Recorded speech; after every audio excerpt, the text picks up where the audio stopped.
Well, I'll start over again. I didn't put the mic up. You were hearable, I think, John, but I wasn't. Rookie mistake. Welcome everyone for this evening's coverage of the Platinum Racing League MX5 series at Summit Point Raceway, sponsored by our one and only sponsor, Exim Racing Private Family Network. We welcomed them last race. I'm joined this evening by John in the commentary booth at Summit Point Raceway with corners like the Carousel, Paddock Bend, EV Gardner Turn, and Wagon Bend. You're in for an absolute treat. John, welcome. Thank you once again. This time with sound, thankfully. I can't wait to see some of this action unfold. In the I think it's a 30-minute race, if I remember correctly. 15 in both. 15-minute race. Yes, 15 and 30 minutes. So first race will be 15 minutes, and after that we will have a 30-minute race with a pit stop, because of course you can't make 30 minutes without stopping with the stock setup that is on the car, the fixed setup that we have that is used in the rookie series as well. It's just the fuel that has changed, because of course we want to make the racing a little bit interesting in race 2, and putting a pit stop in there I think does, doesn't it, John?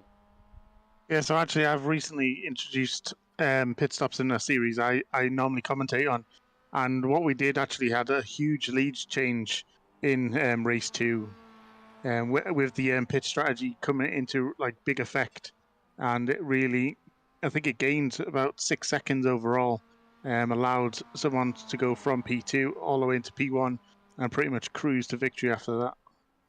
Yeah, well, in the first race I have to apologize to the viewers, because race 2 I wasn't here. That was because private things happened, and I at that moment I think yeah, I completely forgot at that moment. But if you know what happened, I think no one will be upset with that. It's some private things. I'm not gonna go into deep on that, but yeah, just know that when I'm here, I'm always up for some MX5 racing. Definitely when it's so close. We saw in race 1 or evening 1, I have to say, so round 1, that well, Tom Voss was the winner there in both races, and even though there is a little bit of strategy involved, it you know, with a race like 30 minutes in length, and the driver saying that they could stop like in the last 7 minutes and still wouldn't lose or gain any time, because of course the tires in these cars hold up quite well. The strategy game is a little less on top of everything than it is normally when you have a longer race. Yeah, so these MX5s do run, I think they do run some solid road tires, so you do see a lot less tire deg than you might with a typical racing slick, which does allow these cars to go all the way to the end without suffering too much slip going through the corners. It's going to be quite interesting, because Wagon Bend is going to be one of the ones that could catch people out, because it's so easy to end up in the gravel, especially if you haven't got that nose turned in and that rotation finalized before you put the power down. Yeah, well, have you had a couple of laps around the track, or haven't you? Because I definitely did. I've done this in a few different cars, so I have done this obviously in the Mazda starting up in my iRacing career. Done it in GT3s, which it's probably a little bit too small of a track for GT3, but often actually what it is really fun in is an open wheel car, but compared to the Mazda, it's so much fun to just sling this car around the corner, really wrench it into the corners, get that back end sliding. Yeah, well, the thing is as well with these MX5, as Thomas says, that the MX5s are on racing slicks, so they are on slicks. I don't know which patch that happened, but he says they're on racing slicks. I personally don't think that they are, because I've raced them around here, and you would notice if it was on slicks. I think if I look at the at the information about this car, it is on road tires. So I think that point is not valid. Although it could be. I might well be wrong. But we have a championship also to look at before we go into qualifying. Let's take a look then at the championship. This is after round 2. So Daniel Setchley in first, 72 points. A long way clear of Ivan Bremer so early on in the season. Stephen Bird together with him on 50 points. Then we have Middelspelman on 44 points, 43 for Tom Vos. He is, I think, at the moment not in the session. Let me quickly confirm that. Yeah, Tom Vos not in the session. So after his early points in round 1, not really doing too great. Miles Owens in 6th with 39.36 points for Samuel Santos, Vincent Awesams, and John Sylvester, if the standings want to behave. Josh Files on 35 points, as well as Martin Hobson. Thomas Burling on 33 points for both Steve Lowe and Tenuk Rodrigo. Christian Novak in 15th on 32 points. 30 points for Aaron Hobson. Stephen Turner, I think that should be. 28 points and 24 points for Marnix Heister. Quite close, isn't it, for P7 to 9? Yeah, it's very close in that midfield. Plenty of positions still to make up. I will just clarify a point. I did say the MX5s are on road tyres and they wouldn't suffer degradation like slick tyres. I think it just got slightly lost in my accent. Yeah. Well, of course, the thing is, on road tires, the graining will be worse. Of course, those tires, of course, will be a lot more rigid to tire wear. But I think you will see that the tire will start to crawl up itself once you get proper heat into them. Personally, from my own experience in iRacing, I've noticed the road tyre cars actually degrade less because they're harder compounds than you'd find maybe in slick tyres, which does normally allow the road tyres to go to the end of even 30-minute sessions. Yeah, I have to say though, this car, the number 29 from Daniel Setchley, this is our championship leader, and with that car, I can imagine that he's championship leader. That is such a bright pink color. Unbelievable. If you're gonna lead a championship, you might as well do it in some style. Yeah. Showing off that Barbie car. Who doesn't like a Barbie car in a field of MX5s? Well, of course, these MX5 cars do lend themselves. Of course, not the fastest cars as we know in iRacing, but these cars do lend itself for some proper deliveries, though. As I was talking about, Wagon Bend could be the one that could catch people out as Daniel goes a little bit wide, catches the gravel. It looks like he's abandoning his outlap or his qualifying lap. That was his first flying lap.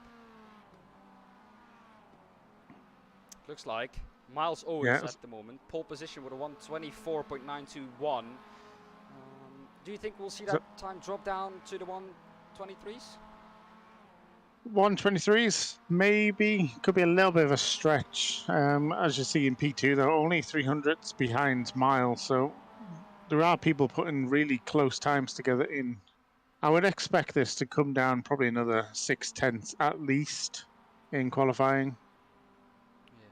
Well, we have this man out on the track. He has said 3 purple sectors. As I say that, Ivan Bremer goes purple in sector 2. But like I said, a lot of purple sectors are 121.8, and that 123 mark, John, we go over that by a mile. Very quick lap time, 121.865, and it could potentially go quicker into the 120s. Is, I think, a little bit of a stretch, but I do think we will see some low 21s.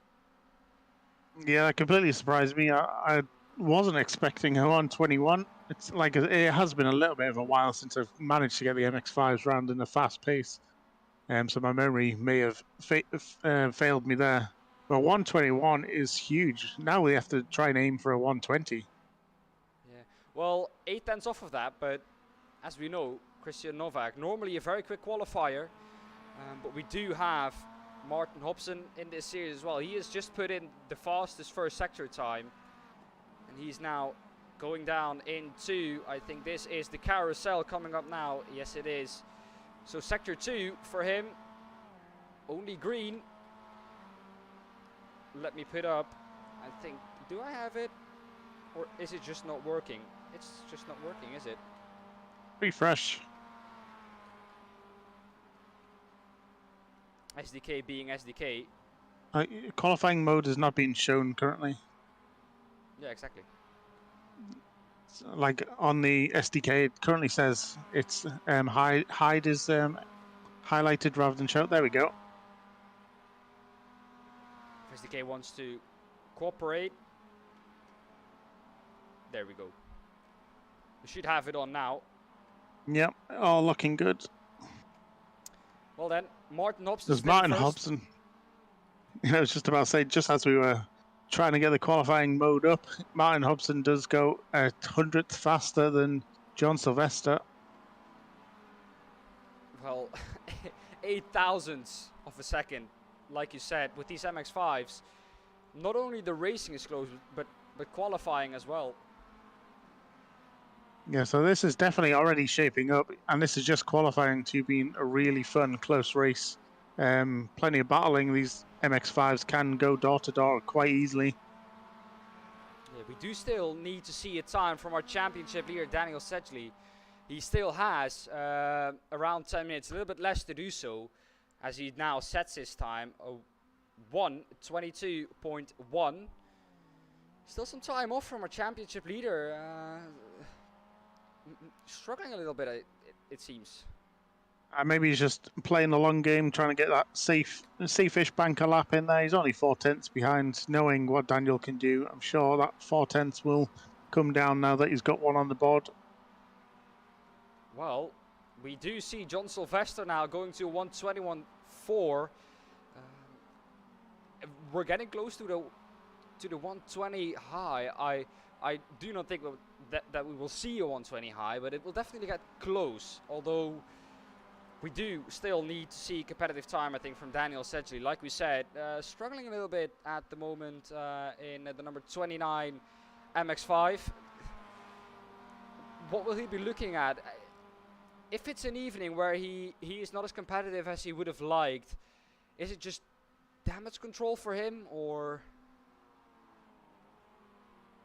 Well, it's a 15-minute race. Once you start adding a little bit of toe into it, that 4/10 of being slower in qualifying is not gonna be as crucial once you're in the race. You've got people battling up ahead, which will slow the cars down. So there's plenty. Actually, Daniel goes straight up to P2 as I'm talking about him catching the field. He already has in qualifying. Yeah. Well, John Sylvester, though, still 2.5 tenths clear of the field. That is a margin that we, I think, haven't seen yet in this series. It has been rather close for pole position, within thousandths of a second usually, and the top 10 is usually, and like it is now, even the top 12 within a second. So very, very close. And you have a toe in the race as well, and that toe, we saw it yesterday when I was doing an MX5 league as well. That toe could be crucial on a qualifying lap, since with those cars you do not have much aero, so you don't lose much behind someone. I just had a quick look up of the times around here from one of the popular setup makers, and they were doing on the rookie setup 1:21.4. So John Sylvester is around 4 thousandths of a second quicker than that lap, but it's unlikely we will see a 1:20 without a mammoth amount of draft. Yeah. Well, Daniel is definitely someone who I think is able to go a little bit quicker than a 1:21.4. But well, those 1:21s, if you say that is from a very popular setup maker, well, I expect those times to stay where they are then.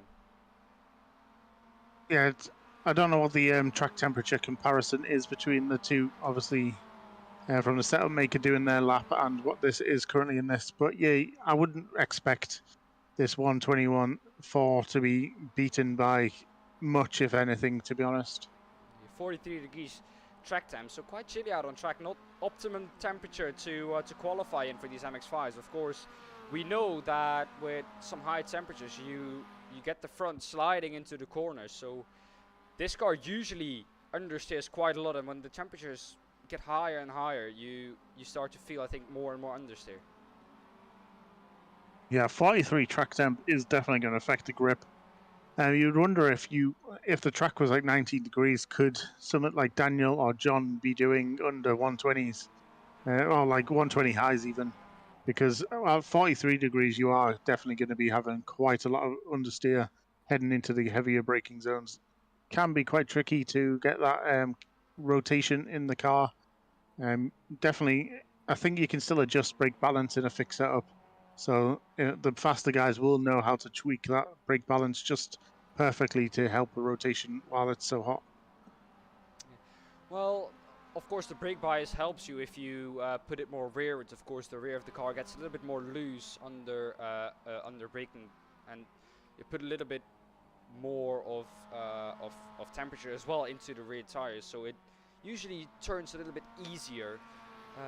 But we do see, as we are looking now with John Sylvester, that especially in Wagon Bend, we do see a lot of people understeering just into the gravel. Yeah, it's a tricky one because it's kind of a blind rise on the inside apex. You also can't lose too much speed, or you'll just be caught heading down towards the chute before you enter that really technical section with the carousel and the S's. So it's one of them ones you kind of have to leave as much as you can. As much fear as you can back at the garage, just as you try and throw over that hump, which will unsettle the car as well, which also can cause the rear to step out. And going on the gravel is the best option there, rather than spinning it straight into the wall or even disappearing over one of the grass mounds and ending up in the magical pit lane. Yeah. Well, Daniel Rodrigo is someone I want to talk about as well. He has had now two, because I did take a look at the results from last races. He is someone who has been improving from round 1 to round 2, and he will definitely be looking to do exactly the same in round 3 as well. Is this a track that you think, as a rookie, you can excel at, because it seems to have a lot of tricky corners? Especially in the MX5, I'd kind of put this track in you need quite good understanding of trail braking, because that tight technical section in sector 2 can really catch a lot of rookies out. But if he's nailed on with the trail braking, then he's got a really good shout at moving up the field. It's not like he's really slow. He's only half a second behind the leader, so anything can happen for Thinnock. Well, we do see, like we said, slipstreaming is a big part, and we do, as we are looking with Ivan Bremer here, we can see that he is towing along with the Platinum Racing team teammates. And what do you think is the perfect distance for a tow around here, when you're quicker on the straights, but of course in the corners you will eventually lose a little bit? But what do you think is the perfect distance between a car to tow here? And with iRacing in general, I tend to stick to the 1 second rule. So if you're within a second, you should get some fairly good tow. As it gets closer and closer down to a 0 second gap, you will obviously get a little bit more advantage from that tow. So ideally, if he's on the straights, he wants to be about between 5/10 and 7/10 to be quick enough to gain some tow, but not quick enough to reach them before the heavy braking zones. Yeah.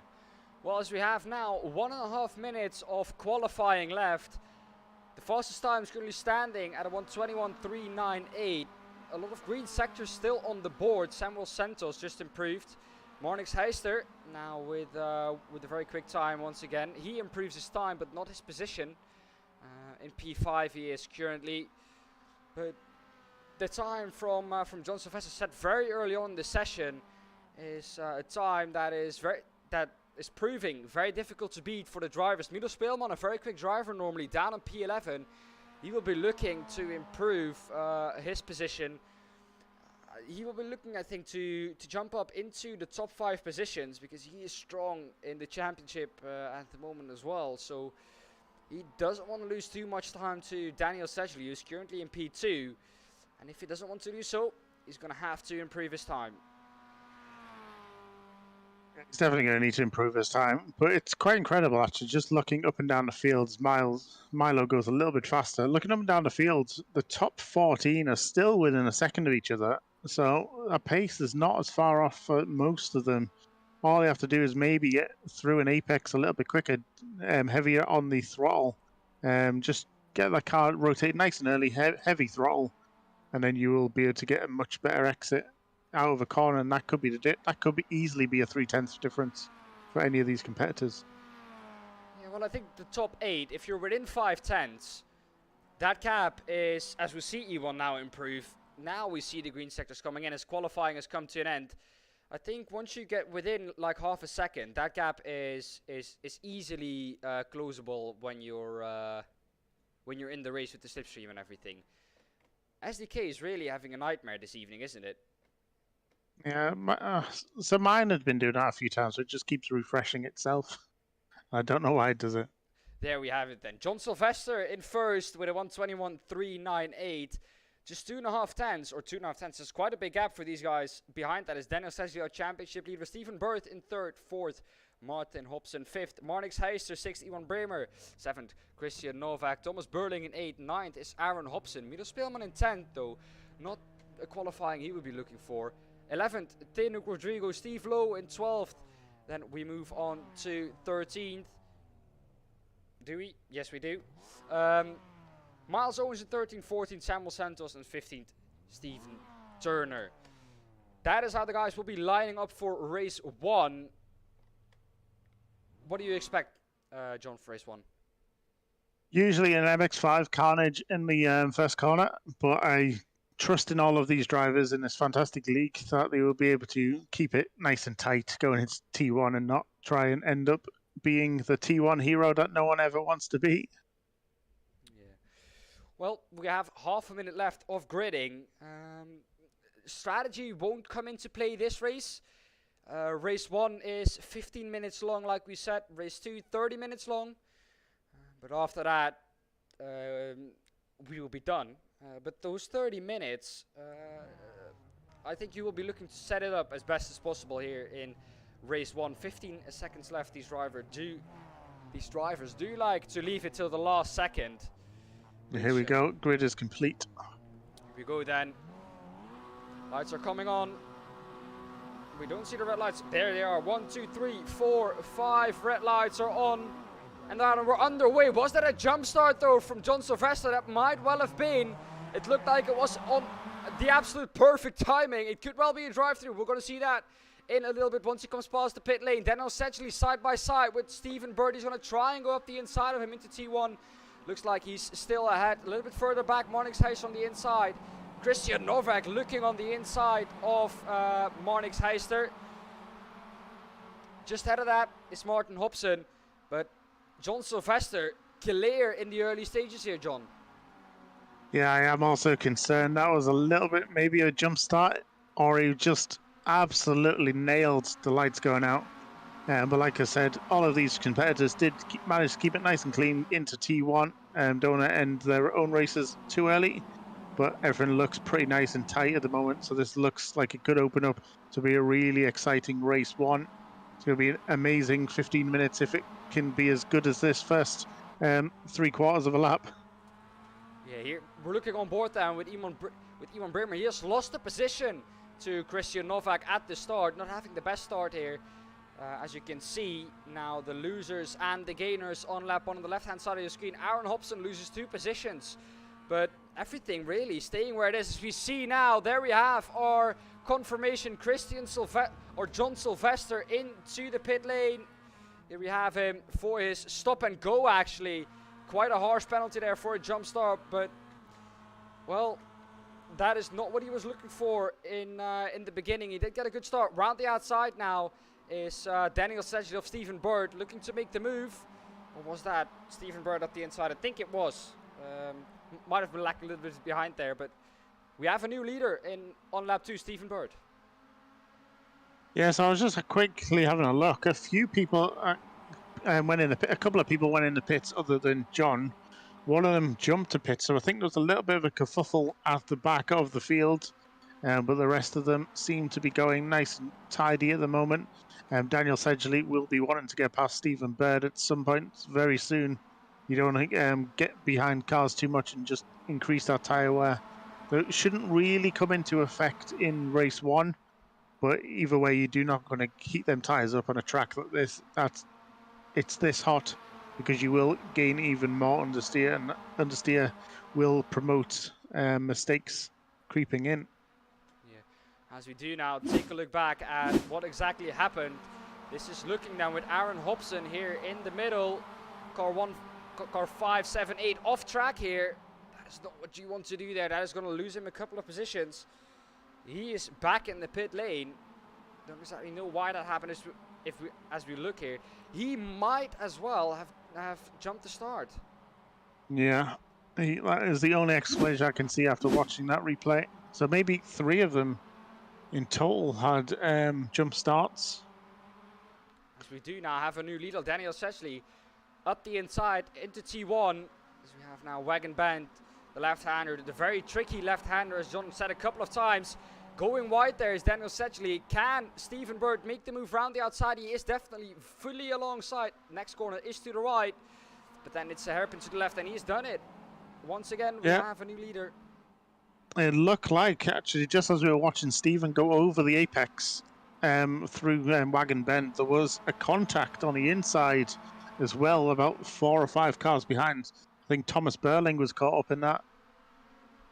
So that Wagon Bed's catching people out as someone gets tagged on the rear, but that's a nice 360 no scope back there by Marnix. Yeah, Marnix manages to keep the car pointing in a straight line after that spin. That is losing him positions, though. He will not be happy with that. Let's take a look back at what exactly happened a little bit earlier on. This is Aaron Hobson. This is why he is in the pits. Coming out of pit lane.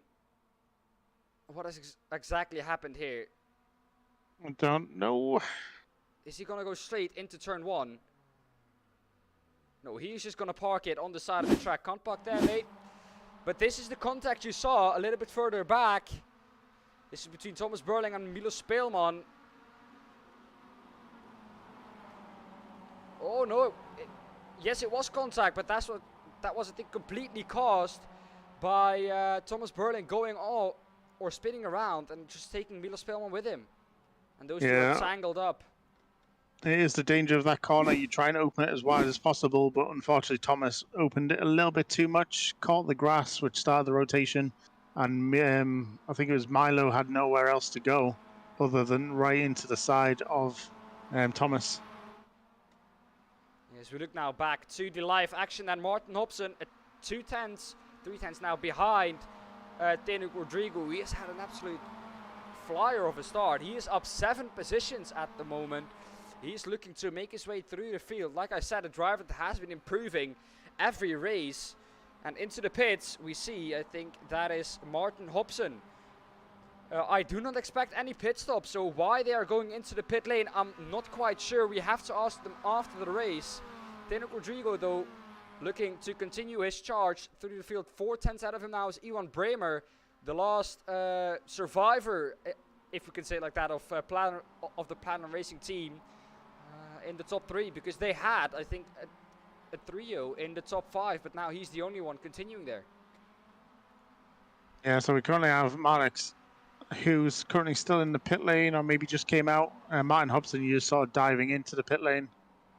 But this is looking really good. Tenuc Rodrigo up 7 positions now, finds himself in P4, not that far behind P3, so he's still got a chance to get on the podium in race 1 here at Summit Point. Yeah, which would be a nice silver lining through on his charge through the field. But we saw a change for 8th position. John Sylvester up the inside of Samuel Santos. Let's take a look again at how that happened. Here we have it on the straight. Coming out of pit lane though. We do have, I think, car number 58. But up the, or around the outside, rather.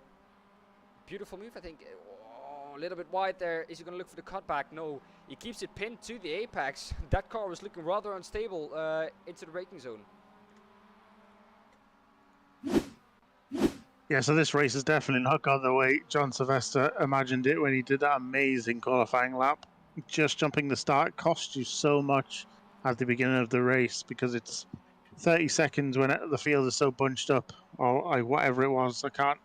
I'm not too sure. 20 seconds in the pit lane. That's almost half a lap, I'd say, in relative to everyone being so close together. Yeah, Ivan Bremer, though, still looking at a podium position, but he's pressurized behind by the one and only Teno Rodrigo. 4/10 is that gap. Christian Novak, though, trying to reel in Stephen Bird, posting the fastest second sector time last lap round. So he's on the charge. Yeah, Novak's definitely wanting to chase down Stephen Bird, but 1.1 seconds at the moment. He's not going to be getting any toe advantage. He's going to need to find a way to, as that's not the way to do it. It's Christian going a little bit wide on the exit, down towards Paddock Bend now. We should say actually Paddock Bend is another one of them crucial corners, because if you cannot carry the speed, you are going to get eaten up on the start-finish straight by anyone that manages to get through that corner a little bit quicker. Yeah, Miles Owens, though, or Daniel Setchley into the pit lane as well. Another drive-through, only driving through the pit lane. Why that is, I do not know. There might be an issue on the server with the X limit, that the drivers get an X limit or get a drive-through very quickly. That could well be the case, but down the inside, he's making light work of that Martin Hobson. Of course, he had the speed, but Daniel says he's looking to come back around the outside. This is Wagon Bend, side by side through here. This is not gonna end well, or is it? Very respectful driving there, but into the gravel. Daniel Sedgley. And they are side by side still. Now single file. Daniel Sedgley gets back into 5th position. But that is some cracking racing there, side by side through Wagon Bend. Yeah, that is some top tier driving by Daniel and Martin there, giving each other just enough room to get through Wagon Bend together. Somewhere lesser men may have collided and spun off and possibly taken John Sylvester with them as well. Well, whereas Tenu gone, he is at the moment. He's out. He is out of the session. I don't know why that is. Maybe a disconnect. Yeah, that is very unfortunate. He was running very well, 7 positions up. 50-50 Brett says good evening. This is some good entertainment. GG to the drivers. Yeah, definitely some good entertainment, as it is as always in the Platinum Racing League MX5 series, sponsored by XSIM Private Family Network. Up the inside now looking is Martin Hobson. Not really able to make the move. Daniel Sedgley, though, after that drive-through. I am very curious as we see Christian Novak now out of the race as well. Another disconnect, I think. Yeah, it looks like everyone is seeming to just not be too happy with the track car combo. And we've just been told in chat that it might have been in the last MX5 update that they did go up to racing slicks and I think a full sequential gearbox as well. Okay, well, we have news. 1X and you get a stop and hold. Something went wrong with in the settings, so that is exactly what I said. If you got 1X, that is you done. Into the pit lane you go. So that is, I think, why so much drivers are out of this race. That is some really harsh discipline required for the drivers to not get a single X. Well, a contact gives you 4X, so what is that then? Is that 2 drive-throughs in a row, or? I think you can only get 1 penalty per attempt. I don't think you can have stacked penalties, but I could be wrong. Yeah. No good films on my flight, he says, as we see Martin Hobson go up the inside, I think, of... who is that? Oh, going wide. That is a little bit too much speed into that corner. Can he keep it pointing in the right direction? Yes, he can, but that loses him a lot of positions. And that could well be the 1X he didn't want.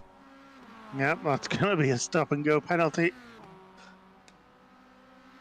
But Martin is now getting chased down by Samuel Santos, is now within 4/10 as we see Christian Novak is out of the session as well. He might have happened before, he's just moved down as Steve Lowe tries to catch back up in the standings. Yeah, well, I think a couple of drivers are very far down. Oh, Thenuk got disqualified for an off track. So that is exactly what I said. Yeah, some very harsh penalties for just 1x. We know how easily you can get him in iRacing. But yeah, that is playing into the hands of Stephen Bird. He's not pressurized by anyone. Ivan Bremer, though, keeping him honest. But these two have 9 seconds over Miles Owens, and he's the first one, I think, coming through who has had a stop-and-go penalty. Yeah, it's definitely not ideal to have only 1x to play with. Whoever set up the sessions might be looking for a new job in the morning. Yeah. Well, I think it is Martin Hobson himself. So the man who all set it up, I think now, he does continue. He does continue, so he did not get a drive-through, and he's still in 6th. But he's fighting now with Samuel Santos. He's dropping back loads of time to John Sylvester and Samuel Santos. Is that maybe some damage he's carrying around? But that is because that is some very slow pace from a driver I don't normally see slow pace from. Yeah, iRacing penalties I think can be served up to 3 laps. So he could just be trying to stay as close to the toe as possible, trying to just drag himself along to try and neutralize how long that penalty affects his race overall. It can be quite a strategy if you just stay out a little bit longer, as long as you don't miss it. But Stephen Bird, our race leader, is now in the pits as well. That is some big news to Stephen Bird. He got that one off track. Ivan Bremer now is handed the lead. And I on think the white flag that he is now on the last lap. It is going to be close though with lap times of 1:21. But Ivan Bremer now in the lead after Stephen Bird got a drive through, and he's now 9 seconds back. That tells you how big his lead was over Miles Owens. He's now right up his back, but not really close enough to do anything, I think, into this last lap. Yeah, definitely saw that race director waving that white flag. So this is really going to be annoying Stephen Bird, who's going to be very disappointed that he could not convert that quite a comfortable lead where he didn't really need to push too hard and get off tracks. Which it is going to annoy him, as Ivan Bremer looks like he's going to come home for the race 1 victory as long as he doesn't have a penalty between now and the finish line. Yeah. Well, 50-50 Brett says, I think they're going to make a new server to fix this. I hope they do, because 1x in a 30-minute race will be, I think, for most drivers not doable. But we see Ivan Bremer now rounding off the last corner. Do not get an off track here. And he will come across the line to win in race 1, to triumph ahead of Stephen Bird. He got handed that lead because Stephen Bird had a drive-through on the second to last lap. Disappointed for him there. Miles Owens finishes behind him. Daniel Sedgley just behind that. John Sylvester and Samuel Santos in 5th and 6th. Martin Hobson, though, not serving any drive-through, so he might have got lucky there by not getting any drive-through when he went off track. But that is some harsh penalties there for the drivers if they go off track, because technically when you go off, you penalize yourself. Yeah, it's definitely going to give big implications for the championship, I can tell you now. Well, let's hope that this will be fixed. I'm keeping an eye on the Discord. I don't see at the moment any announcement that we're going to go to a new server, as we see now Thomas Birding rounding off this race. Don't we? All the drivers not wanting to risk sending it into T1 to roll their cars or jump to Jefferson. They're just pulling over and trying not to get a black flag. Yeah. Well then, we have the results for you. And John, if I'm correct? Yeah, we should have the results of Heat 1 now. That's quali still. Yep. It's doing the same like it did before. SDK is not having the best time, is it? It doesn't seem to be wanting to play along tonight. I'm hoping this doesn't continue. I'm busy tonight using SDK later. Well, it's gonna have to do. John, take us through them. So your race winner was Iwan Bremer, with a 9-second gap to P2. It was Stephen Bird, and then Miles Owens P3, Daniel Sedgley P4, John Silvestre P5, Samuel Santos in P6, Stephen Turner in P7, Martin Hobson P8, Steve Lowe in P9, Aaron Hobson P10, Thomas Burling P11, Christian Novak in P12, Milo Spielman P13, Senek Rodrigo P14, and Marnix Heister in 15th, and he's the Dutch name, so I definitely butchered that. Monix Heister. That's so he did quite well there actually. Better than the people normally do. I am famous for butchering European names, I can tell you now. Yeah, well, I've got a message. Okay, we do go into a new lobby. So you guys are gonna have to sit with me once again. Here we are then. My beautiful face on screen once again. Second time this has happened. Hopefully this won't continue. Well, yes, I do want to quit that race.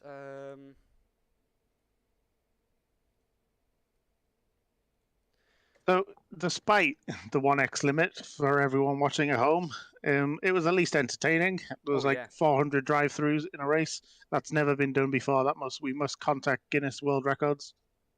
Oh yeah, well, 40 million gazillion drive-throughs is definitely a new record, and I think that won't be broken in the near future. So hopefully for race 2 we will have a lot more cars staying on track, staying as close as possible, getting them overtakes done nice and legally, and not because someone else is in the pit lane. There we go. I think the server is up. Yep, I'm connecting now. So new server is up. Well,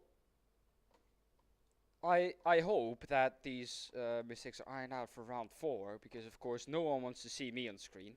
Let's be honest. They want to see some racing. But for the time you have me now here, this is the perfect time to tell you about our sponsor. We have XM Private Family Network as sponsor. It's the perfect application to keep your children safe and be able to see what your children are doing online.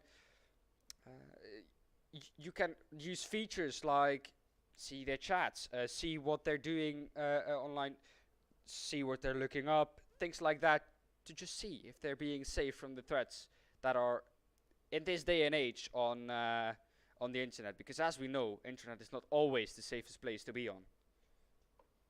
Actually, fun fact: the internet, as we know it as www, is only 1 day older than me. Is it? Yep. 12th of November 1990 is when the www launched, and I was born a day later. Okay, so if anything goes wrong, it's my fault. Yes, exactly. Well, I didn't know that the www was invented in 1990. Yeah, so we had forms of internet before that, but the guy who created the World Wide Web didn't launch it until that date. Okay. Well, the more you know. Exactly.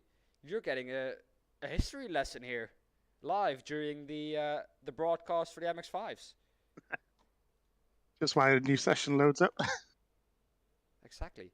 Well, while I'm doing all of this, let's do this quickly. Can I do this quickly? The answer is yes, I can. Yes, you can. I believe in you. Here we go then. We're back on. I think we're still in the practice session. Now the thing that I'm curious about is there going to be a new heat race as well? No, it just looks like qualifying for a few minutes, 5 minutes, and then we're going straight into race 1, which will be the new race 2. Okay. Interesting. because of course it is difficult to do the grid without like how it ended last race. So I'm interested to see what they're gonna do now. 11 drivers in this server at the moment. No one out on track, so nothing to show you yet. So we're gonna have to go back to a trade-off between my face and the track. We do now. Sedgley's on. Do we have a driver on track now? Sedgley briefly moved, but I think he stopped again. Sedgley, please do us a favor. I can hear revving. Can't see it because the camera's hiding behind a hill. Cameraman is trying to be camouflaged, but here he comes. Daniel Sedgley coming out of the pits for a little bit of a warm-up. Well then, I'm gonna get my ugly face off the screen because this is way more interesting. Daniel Sedgley in the pink Barbie car, number 29. I love the heart around the number as well, though. I have to say, that is a nice touch.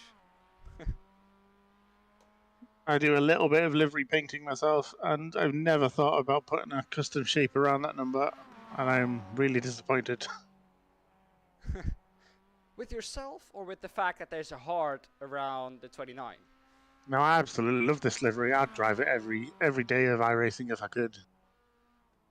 He is throwing it around in practice as if it's nothing. It is the key for the MX5. You really do need to wrench it into the corners to get that nose dialed in. But maybe he's taking a little bit too much with that drifting ability that he has. Obviously, MX5, quite a good drifting car, is quite well balanced. At least in the pre-crazy Japanese drifting days. Yeah, with like weird camber. Well, with drifting, don't you want to have your balance a little bit to the front to make the rear a little bit more loose? A lot of people can do it with the MX5. Oh, Daniel that can't. is not the way you do it. But if there's any older people in the chat who remember playing Need for Speed Underground 1, MX5 was the car for the drifting events. He is showing off a little bit here. He does have some competition on the track now. Aaron Hobson and Christian Novak out on track. But what a sad seeing those. Daniel Sedgley, what a lap time. 1:43 on display for you. Absolutely amazing. What a quick lap time. Aaron Hobson, though, not very happy, I think, with how it was going. Before the season, everyone, I think, within Platinum expected this man to be one of the quickest. And he was pointing out to be in the first practice session we did. But, well, tides have changed. He's been at the back of the grid quite a lot. And I think he's not happy with that himself. And he's looking to improve like every week. But, yeah, I don't think everyone expected Aaron to be this far back. It's always time to change in race 2. Obviously, you say there's a pit stop to factor in. So at least when cars will be going in the pits, it will be more expected than race 1. But strategy could determine the race winner or even some of the crucial positions as they fight for points in the championship. Yeah. Well, the question I have is this practice, if you were a driver now, would you use it to get yourself up to speed again or not? Yeah, I would be looking to dial in my braking points again. Just making sure I know exactly where I'm braking, how hard I'm braking, making sure the trail is correct. Getting them apexes is crucial. Just to get your mind refocused after you've been chasing cars around the circuit for 15 minutes. It's good to just get back out and try and hit them apexes as hard as you can. Yeah, Thomas Burning says back to quali. Okay, well, this is practice. Go on. Right, there's a new lobby just opening up round about now, and it's going to be 5 minutes practice with race 1 and race 2 again. So yeah, my apologies. Something's happened with the incident point. So yes, it is bad. Okay. No worries. Right. Cheers, guys. I will catch you later. Cheers. That was Martin you just heard there. That is the CEO of Platinum Racing League. But again, a new lobby, so that means again I'm just waiting for it to you're open gonna up. have to do with me on screen. Yeah, it is actually. I think it's there now. Is it? So we're gonna I think is so. it another new new Yes. session? Okay. Great. This is going swiftly, isn't it? Which one is it? It should be the one with registration ending in 5 minutes, well, less than 5 minutes. Okay. Because that's got Daniel Sedgley in it now. Okay. Oh, it's got the correct season as well, Global MX5. Okay, here we go then. Into a new session we go. Well, we will have a new race 1 and race 2. Which will not be helpful, because that means that we will be done right around the 10:30 mark for you. And you will have to go then. We'll have to go then. I think you do. I do, yeah. So I've got 2 hours available left in my... No, sorry, 1 hour available in my time left. Okay. I think we should be able to make that. Just It's going to be about. tight. It It's is. going to be tight. I could make a terrible joke here. But I'm not going to do that. You have to keep it wholesome, just like one of the pictures in the top right of the overlay. Exactly, just like our sponsor. Well, this gives us time once again to talk about something, and I want to talk about the track. With a track that has 10 corners, a track that has quite a lot of straights. If you look at it, from turn 1, turn 2 is part of a straight. I would say turn 3 is a fast left-hander. 4 is another, between 3 and 4 is another straight as well.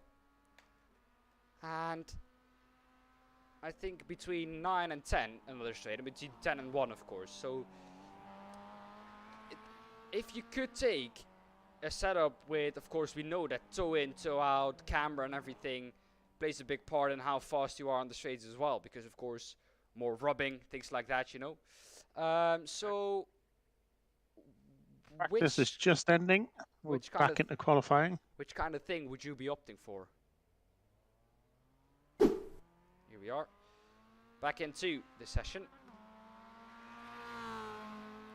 What was the context to that question again? Well, there are 4 straights on this track. And we know Yes. with toe in, toe out, camera and everything, if you put toe in or toe out too much, you will start to like scrape over the surface.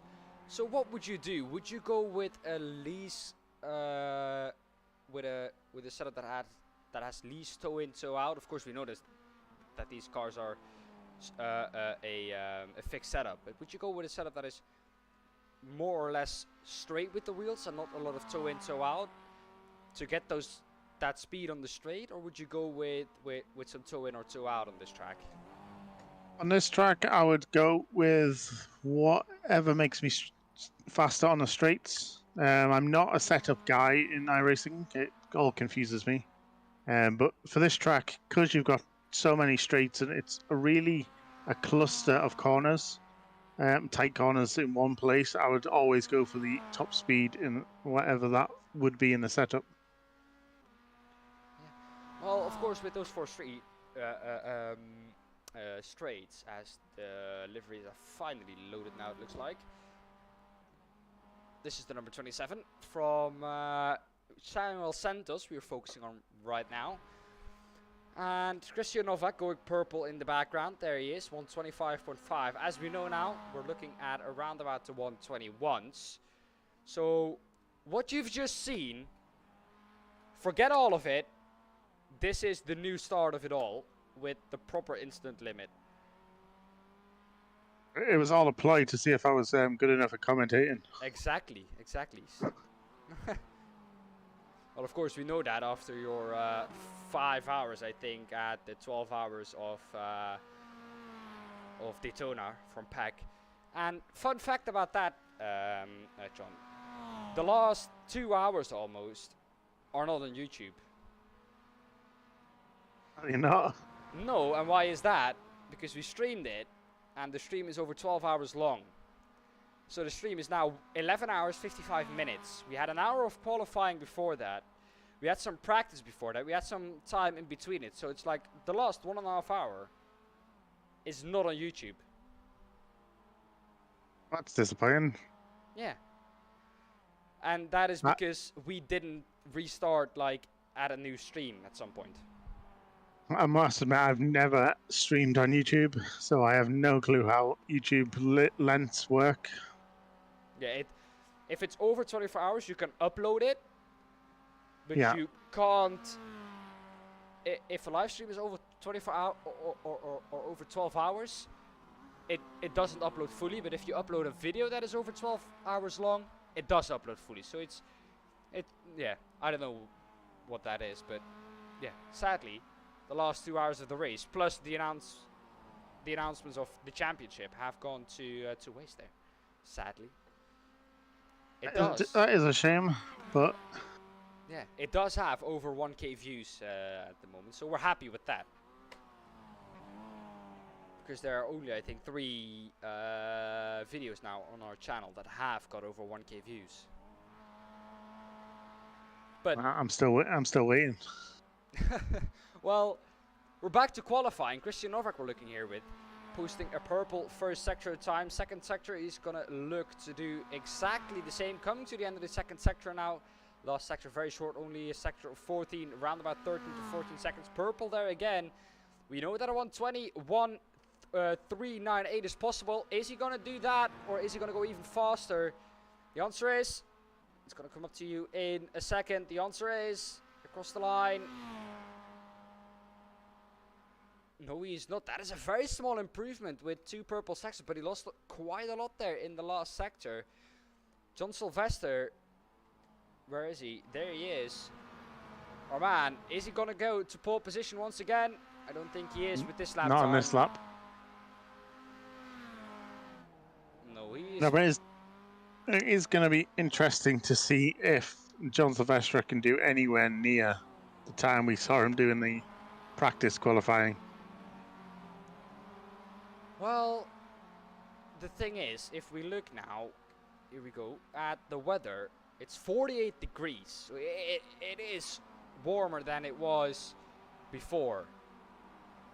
So, if we think logically, he's going to be around a 10 to 2, maybe 3 slower. So, a 1:21.7 might be the new 1:21.4 if you get what I mean there. I mean, John Sylvester currently purple in the first sector, so he's definitely going for it.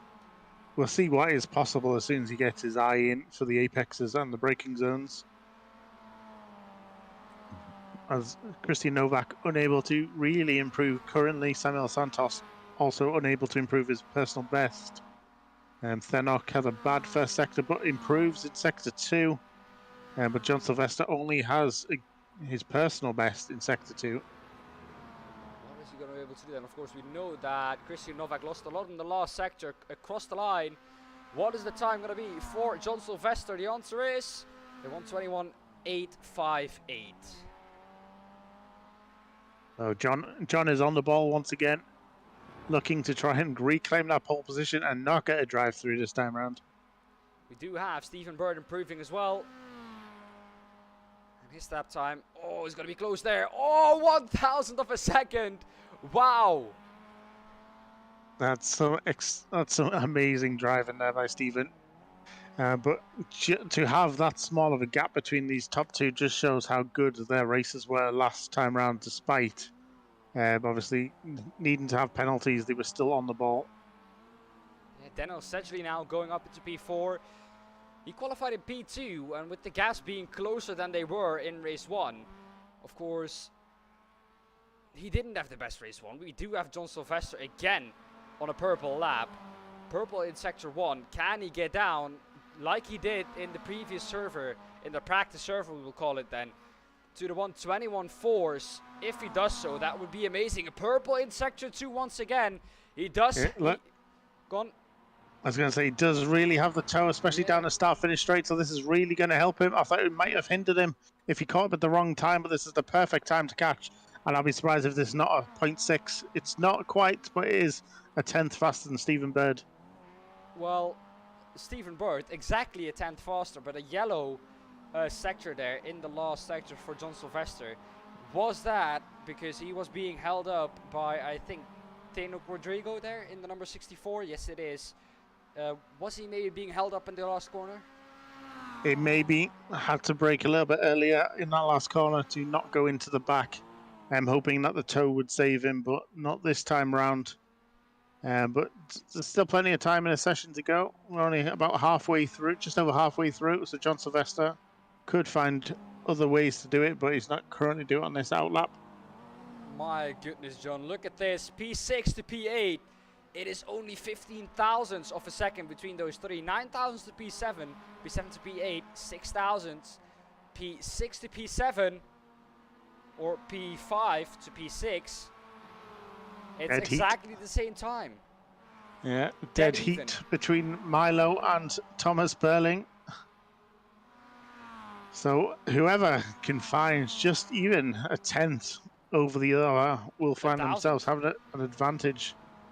1,000 even. 1,000. You'd expect you could expect that they'd maybe get 1,000th either way, but as soon as if someone can find a 10th, I think that could really cement them getting that P5 over the other driver. Yeah, because Milo actually goes faster. Exactly. But still, like we said, it is in the thousands, 8 thousandths faster. And oh my goodness, is that close between P8 and P5. Yeah, I'm just trying to look at the gaps down there. So it is very, very close, as you say. The intervals sometimes make it a little trickier to read, but these cars are still very, very close together. 121.7 for John Sylvester, and all the way down to P6 is only 5 tenths, I believe, by my quick math. Yes, it is. Stay in school, kids. Do your math. Stephen Bird, once again in P2, a 10th exactly behind John Sylvester. At the moment, he is improving in Sector 1. Sector 2 we will see in a second. But the closer he can get, I think, to John Sylvester, it doesn't really matter. The only thing that matters is being ahead. Because if you're 1,000 or a 10th behind and you're in P2, it is still P2. You won't start any closer to him, that's the thing. So you will need to find a 10th to get ahead of him, otherwise it will stay exactly the same, even though he has got closer in terms of time. I don't think he ran wide enough on the exit of turn 10 to maximize the speed. So I think he's not going to find it this time. He's not. He's 2.3 seconds behind on that one. It just looked like he was a little bit too narrow, which means you do have to slow just that fraction more. Yeah, Aaron Hobson, the only one to not set a lap time in this session right now. He's looking to do exactly that. But this doesn't look to be quite as fast of a lap as it used to be. Although, 10 seconds to the line, this could be... No. This is a little bit of a slower lap, I think, from Aaron Hobson. And he's going for it now. That is not the exit you want onto the straight. And that might be an off track already. Maybe slow down. That is not going to help his lap. I think he gets away with the off track there. Not enough tyre was on from where I saw. However, as spectacular as drifting around Paddock Bend looks, it is definitely a lot slower than keeping it pinned and going forwards. Well, we saw that because behind him we have Daniel Satchley closing up to him. And if you're in Daniel's shoes, would you want to slow down to increase the gap to Aaron Hobson a little bit? I would want to stay within half a second, sorry, all the way around to that start-finish line. Try and get a toe, get the overtake into T1, and that'll really set up the start of your lap to be really, really good. But obviously, overtaking on a qualifying lap is also kind of a bad thing to do because you will lose a lot of time going offline. So it's kind of a toss-up. Does he want the superior speed on the start-finish state the first time round and risk the overtake, or does he just want to try and get it done at the beginning of the start-finish straight? Well, the thing is, as we can see, it's always helping him. Purple in Sector 1, currently in P4 with 121.107. Is this still going to help him find a little bit more time? The top 3 is very, very close. Can he get ahead or maybe closer to them? Answer is yes, he can. 121. He is one to go into the 121s as well. And we have a sponsor in the chat. Welcome XM to this evening's coverage. This is definitely the first try you've had at it. Daniel Sedgley in P4 with a 121.950. As you can see, it is Wagon Bend. It's quite blind going uphill as well. It's blind. It comes back on itself slightly. You're going up a hill, so you're also reducing the weight over first your front axles, then your rear axles. It is just a complicated bend where you have to go through at almost like full throttle once you get that car rotated. I mean, the Spielman, he's not having the best qualifying. I think he had a better qualifying in the practice server. Steve Lowe, what will he try to do? I have to say I love that color scheme though. Reminds me very much South Africa. Yeah, well, it reminds me a lot of Ayrton Senna, to be honest, with the way it is set up. Yeah, that too. Actually, I can see it now. I think we had a livery in the TCRs a couple of leagues back. That was, if you looked at that, everyone would immediately say Ayrton Senna. It was so close to his livery, and I do think it almost must have been inspired by that. Oh, going very wide. There's Christian Novak. That's perfect. That is how you want to exit paddock bend. You want to get as wide as possible without touching the gravel, as he's gonna send it to the moon. He is gonna fly high, my friend, fly high. Well, Aaron Hobson out on track. He's 9th. Not going to be able to improve because his time is going to run out in 5, 4, 3, 2, 1. And you, sir, do not have enough time. There we go. Yeet. That is your grid for this evening. And run us through them, John. Here we go. So here we go. John Sylvester once again getting pole for race 1 with a 121.756. Stephen Bird just under 100, so under a tenth behind, sorry. Christian Novak P3, Daniel Sedgley P4, Milo Spielman P5, Thomas Berling P6, Fenwick Rodrigo P7, Steve Lowe P8, Aaron Hobson P9, Iwan Bremer P10, Martin Hobson P11, Samuel Santos P12, and Miles Owen P13.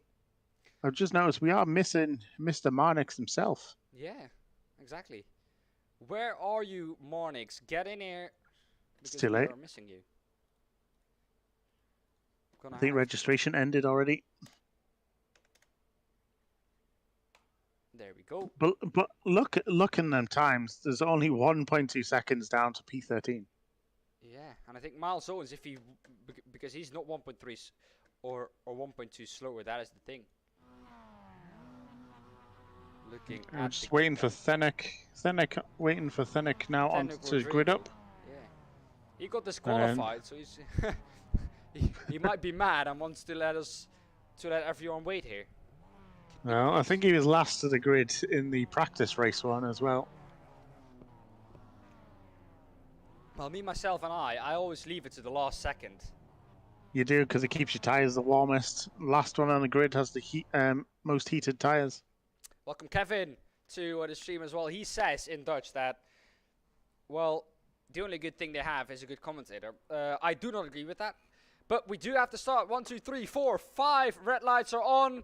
They're out of a green for race 1 in this evening's coverage. Definitely race 1 of the MX5 series, sponsored by XSIM Racing Private Family Network. Again, John Sylvester, really good start. Not a jump start this time for him. So he is good to continue, but Christian Novak is looking around the outside. He's going to make it work. I don't think he is, but he will have the exit speed. Oh, that is a little bit wide. Stephen Bird is going to look to come back from that as well. He does still have the inside into Wagon Bend. Side by side through here. The outside car normally has to yield here because he doesn't want to go off into the gravel, and he does. John Sylvester slots into P1. Christian Novak goes wide himself. Can now John Sylvester come back on the inside? Some hectic opening corners here, John. Yeah, it's like absolutely action-packed going through the first sequence of corners as they come to the really tight technical bit. Not really many opportunities to overtake here. You just have to be a little bit patient, try and stay as close as you can to the bumper of the car in front and just wait for the end of the S's where you can really try and get in the draft and get some overtake moves done down through Paddock Bend. Well, we do see the top 4 here breaking away once again. As we quickly go to this one. There we go. We do see, I think, Milo Speelman now going for a move up the inside, or looking for a move up the inside on Stephen Bird. It's always good to try and just move offline a little bit, make the competitor ahead of you think. And a lot of people will make mistakes just looking in that mirror for the wrong second, missing their braking point, going wide. We often, in the circles I run in, often refer to it as a mind punt. Up the inside here of Thomas Burling, of Steve Lowe, excuse me, goes Ivan Bremer.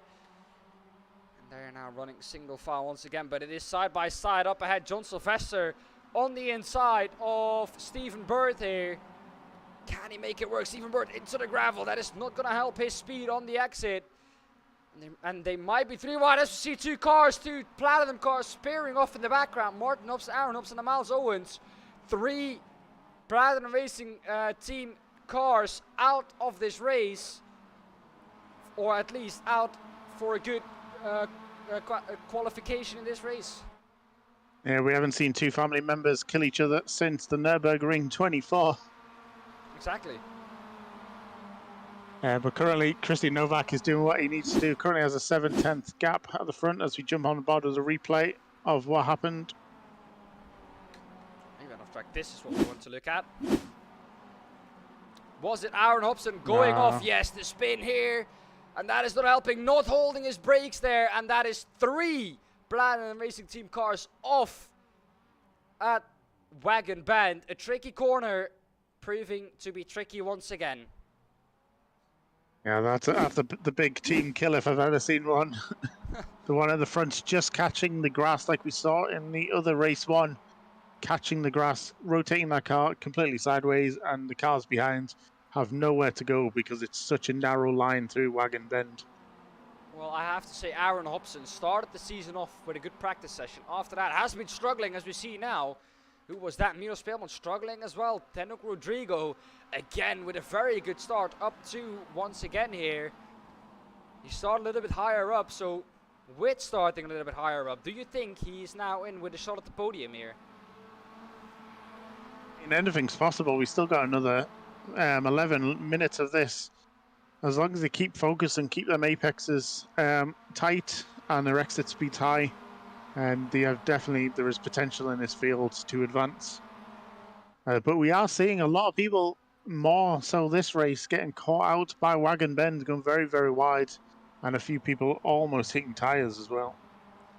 Yeah, like I said, it's a tricky corner. It's a corner that you can get right once, twice, 3 times, 4 times, maybe 10 times. But one of the 100 times you do it, you are going to get it wrong in a car like this. We do now see a move for the lead. Stephen Bird, Stephen Bird around the outside of Christian Novak trying. That is going to open up a gap for John Sylvester here. They are now side by side. And from attacking, Stephen Bird now has to defend from John Sylvester. Christian Novak here blocking off Stephen Bird, but John Sylvester, being the good man like he as always is, and yielding there. Yeah, Christian Novak playing the perfect defensive game there, going about 2/3 of the way across the track so no one could go up his inside, but also caused indecision from Stephen Bird behind him because John Sylvester was also looking to attack going through Wagon Bend. So Christian doing exactly what he needs to do, but with Stephen on his bumper this long, it's only a matter of time, I think, before Stephen Bird is able to get past. We're riding now on board with Stephen Bird. He maybe is going to try it into the last corner, paddock bend. He does get the exit speed though, but he can't carry the speed through the corner. And looks like Christian Novak just has the edge in paddock bend there. Yeah, so it looked like Stephen tried to do a little bit of a cutback, but unfortunately Christian Novak just nailed every part of that corner. Perfect apex, perfect exit, and so close to the coming together between these two as it looks like Milo gets past Thenek. I think Milo's defending from Tenuk though. The thing is, Milo has been consistently running top 5. And this is not going to go well, Milo. You're going to have to yield there. He did. But that was, I think, not the way he wanted it. And look who's there. Our championship leader, Daniel Sedgley, down in P6, losing 2 positions from where he started. This is not what he was looking at once he came into this race, I think. Yeah, Daniel Sedgley is going to be getting probably a little bit impatient in that MX5 now. You can see the front two battling, and he's really catching them up. But there's just not really that many opportunities to go past here at Summit Point. He's really going to have to try and be focused, switched on to jump on any mistakes by these two in front, Rodrigo and Spielman. Tenuk Rodrigo, though, I think, is now past Milo Spielman. Let's take a look at how that exactly happened. Here we have it. This No, is the it's battle a from the start-finish straight, I believe. This is the one. Oh yeah, there they are, side by side, coming in too, as we see now. Once again, I do think we saw this, but let's look how close it is once again. Milo Spielman having to lift a lot there into the gravel once again. And he was very close to almost running his full car into the gravel there. And I think that would have resulted in a little bit of a spin there. You also briefly saw in that shot Daniel Sedgley knocking his brake lights on just to avoid collecting Milo ahead of it. Sorry, Thenek ahead of him. But look at this, perfect driving from Milo, doing what he needs to do, making sure he can't get past on the inside so he can swing to the inside through carousel, doing exactly what he needs to do, keeping them exit speeds up. And this gap staying about consistent at 2/10 at the moment. Oh no, John. Take a look at who's crashed here. Aaron Hobson. Oh no. Aaron, what have you been up to? I think maybe he's just had enough. I think he does have enough of it. Yeah. Aaron Hobson parking it on the side of the road. But once again, we've got Thenek and Milo swapping positions. Milo takes a very aggressive late lunge to the inside to cover it off. Oh, and he almost, in defense, attacked John Sylvester in P3. But this is the interesting battle for the lead. Stephen Bird now up into P1.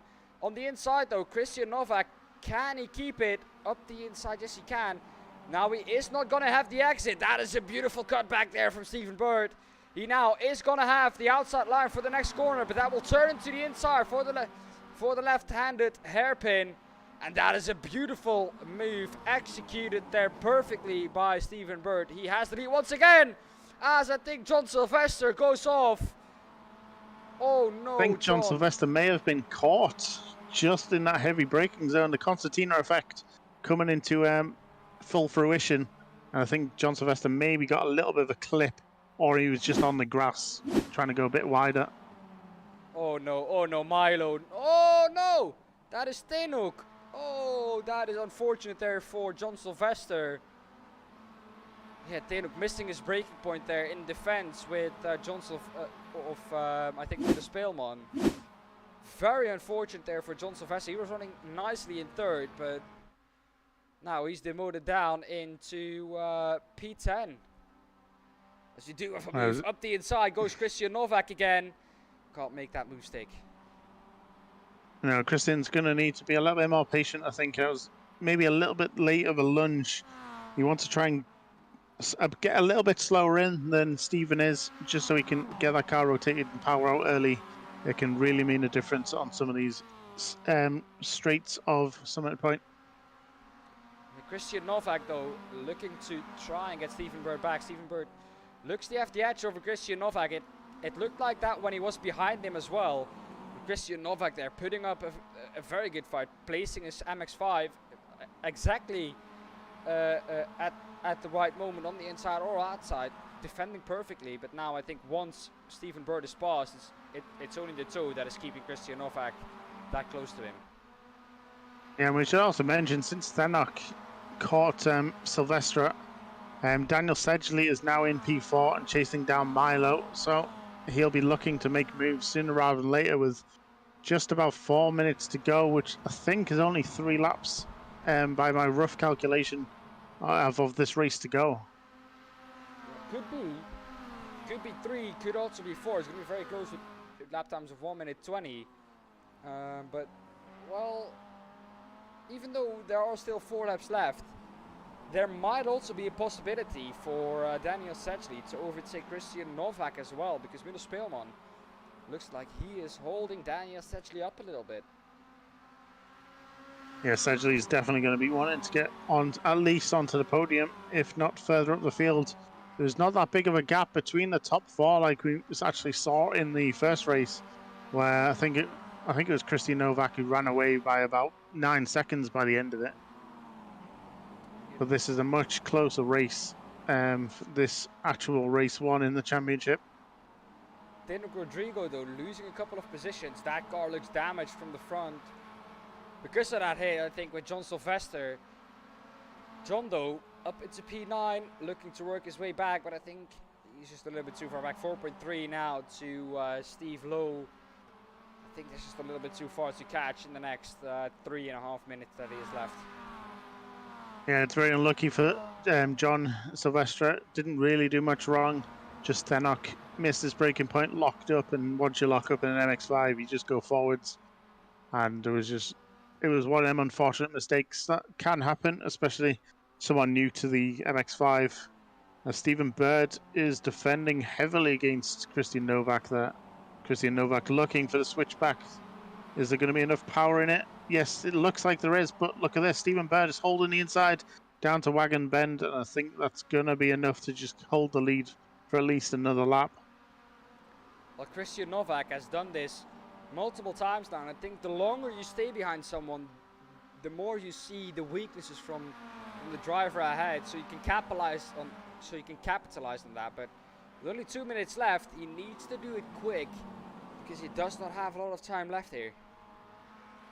Yeah, Christian's going to need to try and close the gap to about 2:10. That'll make plenty enough time to get at least alongside to do a late braking into T1.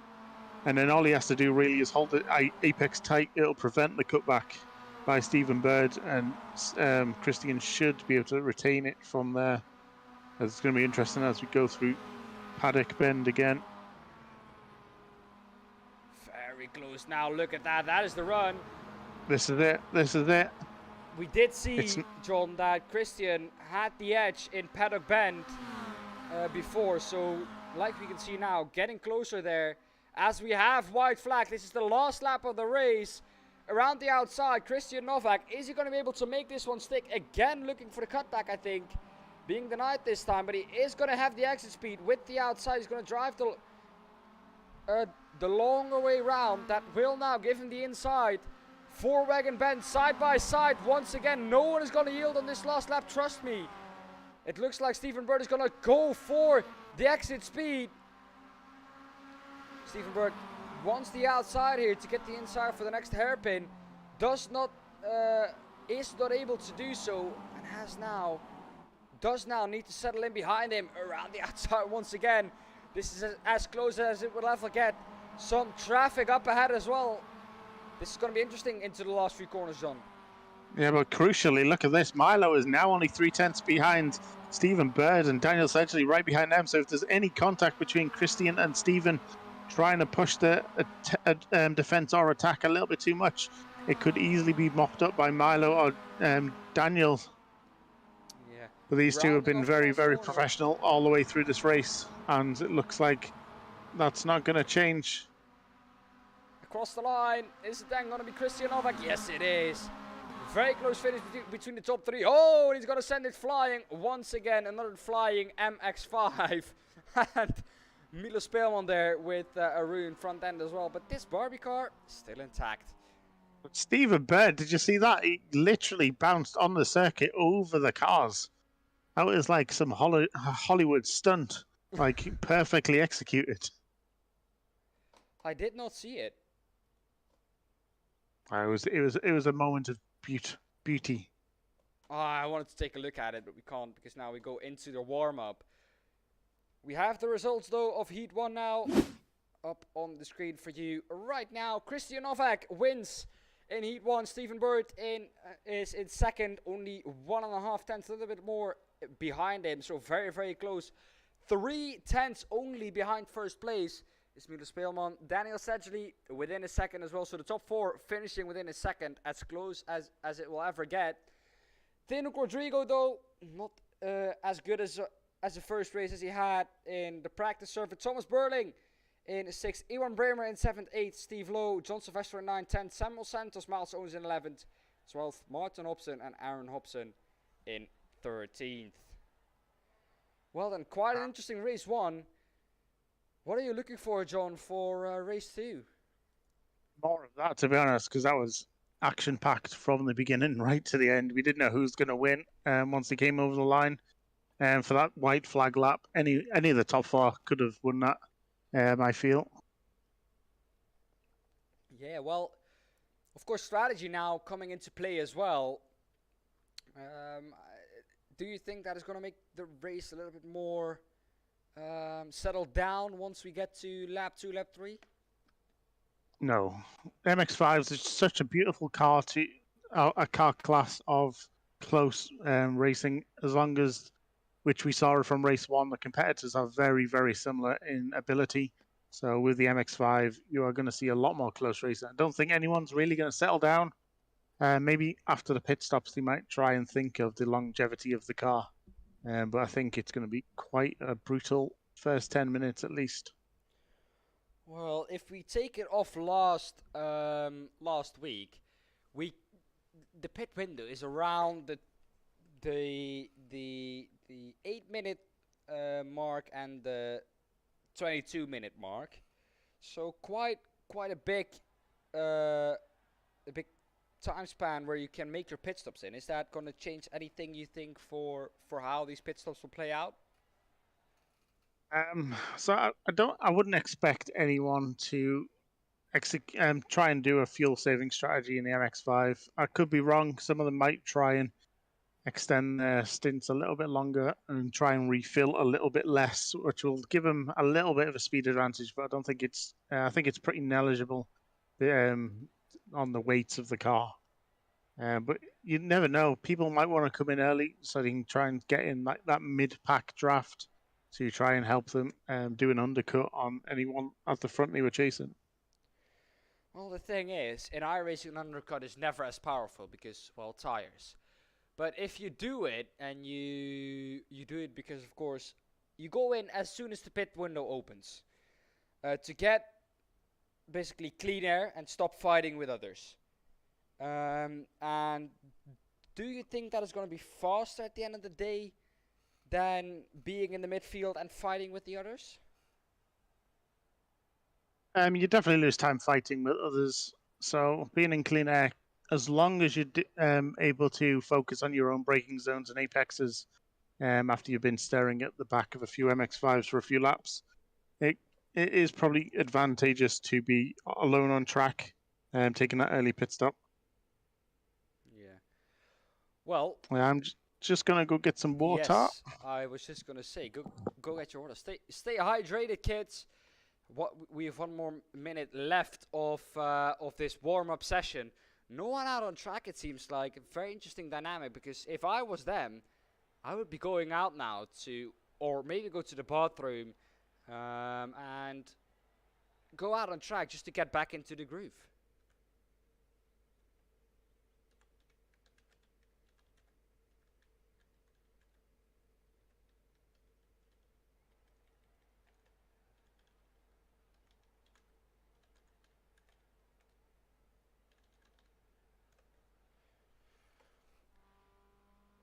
Well, then, as we're looking at half a minute left, we do now finally have a car out on track. It's Ivan Bremer out of the pit lane.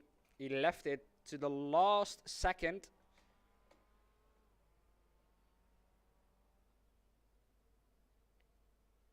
Let's see. The grid, I think, will be a reversed top 10. Or top 8, could be both of them. I'm not really sure about that. That is practice coming to an end for you there. As we go now then into the race, we will be able to give you the lineup for this evening. Here we go then. The lineup for race 2 is as follows. Here we have the grid. Samuel Santos will line up in pole position. John Sylvester will line up alongside him. Steve Lowe in P3. 4th, Iron Bremer. 5th, Thomas Burling. 6th, Tenuk Rodrigo. 7th, Daniel Sedgley. Middle Spillman in 8th. 9th, Stephen Bird. 10th, Christian Novak. So a reverse top 10. Middle Spillman in 11th. In 12th, we have Martin Hobson, and Aaron Hobson is last on the grid. That is the grid for the last race. Exciting for race 2. Samuel Santos will be wanting to get a really good start in this race 2 with John Sylvester very, very quick and now right at the front of the field once again. Here we have the lights coming on. 1, 2, 3, 4, 5 red lights are on there, out, and we are underway. We're green, green, green for race 2 of this evening's Planet Racing League MX5, sponsored by Exim Private Family Network. It looks like Samuel Santos has had a very good start. Steve Lowe side by side with John Sylvester. He'll be looking to get up the inside. John Sylvester, I think, is a candidate because he has started so far to the front with this reverse top 10 to win this race, because he was definitely not slow in race 1. It's always quite interesting when you having this top 10 reverse grid, because unfortunately there are some quicker guys that do get demoted down the field with whether it be an accident off track, or that's a little bit of a nudge side by side, which then gets caught by Milo. Oh, that was close there, wasn't it, John? And you were thinking they were going to take it easy on the first few laps of race 2. Yeah, I was completely wrong there. Milos Spelman, though, instead of going forward with that move, losing a position now to Christian Novak, who's already up 2 positions, 3 positions up though. Stephen Bird, look at the Castrol liveried Mazda 321 fly around this Summit Point Raceway circuit. He is on a charge. Like Samuel Santos, the race starter on pole, did fall down the order there, went very, very wide after the S's. And last time we saw him, he was next to a tyre wall. There he is, the number 27. Let's take a look at what happened to him. Here we have him. This is exactly what happened here. He was still leading ahead of John Sylvester. Oh, and that is just a little bit too much dirt, my friend. Oh, that's a weird one. He just managed to, so the curb bounced him to the outside, and the other curb forced him wide onto the grass. He locked up slightly, angled his car again to the other side of the circuit, but he actually did really well to stop that car spinning and controlled the slide and just managed to keep out of that tyre wall. Yeah, very, very interesting there why it snapped. Of course, he did take a little bit too much curb, or he took the curb in a wrong way. He took the curb like head on. That's never what you want to do in these cars, because they cannot take that big of a bump. But Steve Lowe here has got past John Sylvester. Yeah, so Steve Lowe, I think as we were just watching the highlight of Santos going off track, Steve Lowe made a move going, I think it was into turn 1, We're looking very strong out front now, trying to build that gap above 3/10. Here we have the move, Steve Lowe up the inside. You were absolutely right with that. And that is position done. John Sylvester again, not fighting it too hard. Is that maybe a tactic to try and get away from the others? No, it definitely isn't. Around the outside of turn 1. This time it is John Sylvester on the outside. He's not going to yield this time. He does have the exit speed and into Wagon Bend. I do think he is going to lift here and slot him behind. No, he is not. Up the inside, side by side through Wagon Bend. Steve Lowe, is he going to yield? No, he is not. John Sylvester leaves him plenty of room on the outside. But now it is Stephen Bird around the outside of John Sylvester. He is on an absolute charge. Can he make this one stick? Up the inside of the hairpin. Yes, he does. John Sylvester. Can he get the exit to cut back? No, he can't. And that is Stephen Bird already up 7 positions, and we're only on lap 3. Yeah, it's actually quite interesting watching all of that start to unfold through Wagon Bend, because normally you see one of the 2 cars make a mistake. But I believe John Sylvester took the inside apex too hard, and Steve Lowe went a little bit too wide on the gravel. So it just allowed Stephen Bird to run his normal line, stick it through the middle, and get very, very close now to Steve Lowe. Yeah, John Sylvester dropping back. I said that he is one to count for the victory here because he was very quick in race 1, but he got unlucky. I think with being spun out of the race by Tainuk though. Talking about that battle, look who is behind him once again. John Sylvester might be having a little peek in his rear view mirror, not wanting to see that sky blue front of that Mazda MX5 of Fenwick Rodrigo. Fenwick obviously won't want to make the same mistake again, just going a little bit too fast through the chute and locking up into pre-carousel. Oh, we have Look the at front this. 2 going side by side once again, John.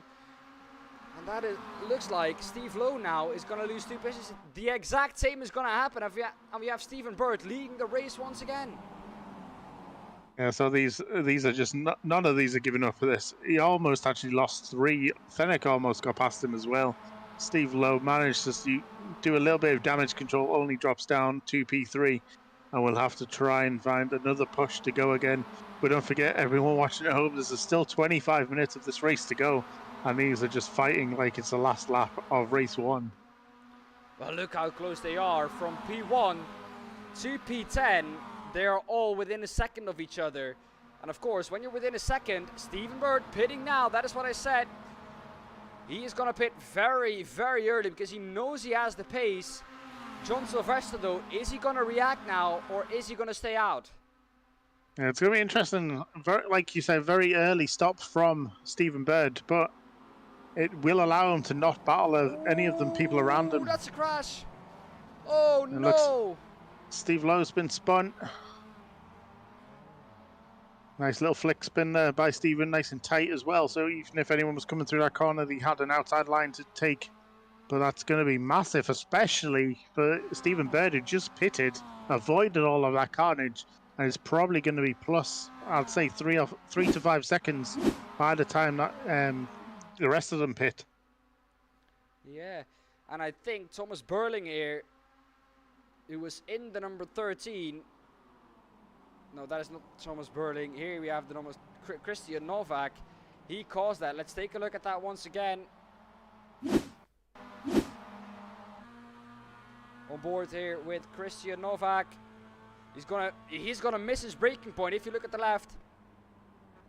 Oh, he's braking very late here. This is a move up the inside of 2 people who are fighting already, and he just brakes way too late there.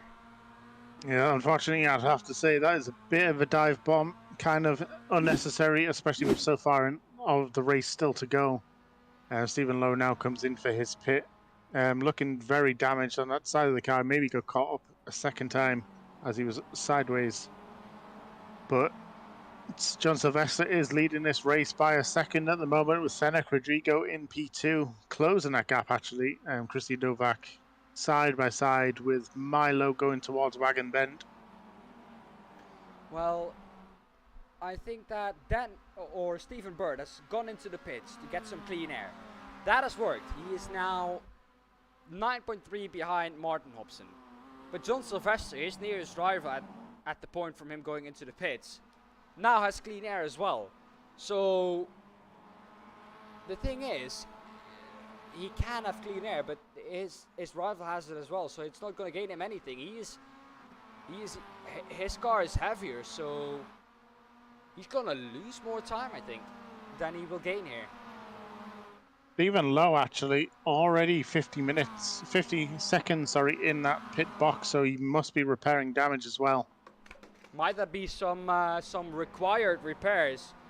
Because I do not think if you have some optional repairs on this MX5, you take them, or it has to be big damage for him.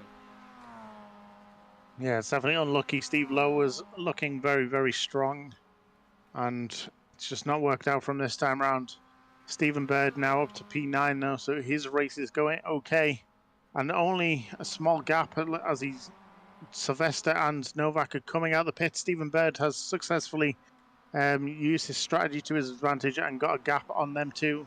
Now up to P7. It looks like Stephen Bird will be your de facto leader as long as he can keep it on the track by the time everyone else ahead of them come in.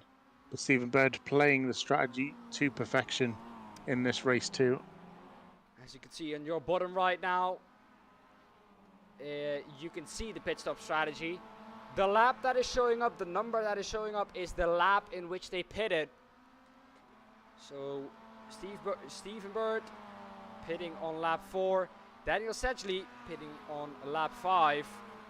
Martin Hobson, though, he is quite high up in the championship as well, but not having the best evening, because if you look at it, he is the last one of the people who haven't made a stop yet in the top 6.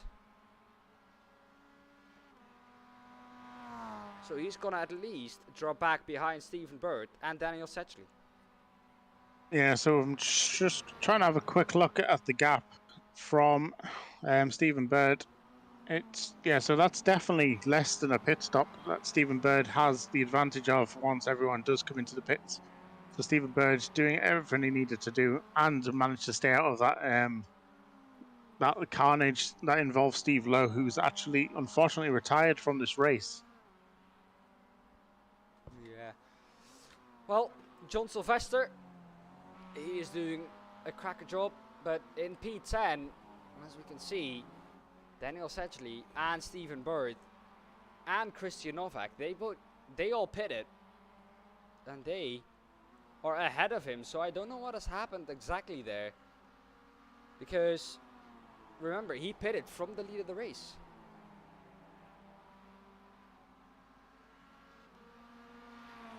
Yeah, I'm just wondering, is there anything Fennick can do to hold off Milo? Because what he doesn't want to be doing is getting pulled into a battle with... Actually, Milo ducks into the pit, so this is going to help Fennick try and have that clean air in front of him, trying to do as much as he can to damage the lead Stephen Bird will have once Fennick has to come in. The gap now is around about 22 seconds. I've tried this before. I don't know what the pit lane delta time is here, so I can't do my maths. But the last time I tried them, John, I don't know if you were a viewer back then. It went horribly wrong. The total pit lane delta on average from everyone who's pit is around 33 seconds. Okay.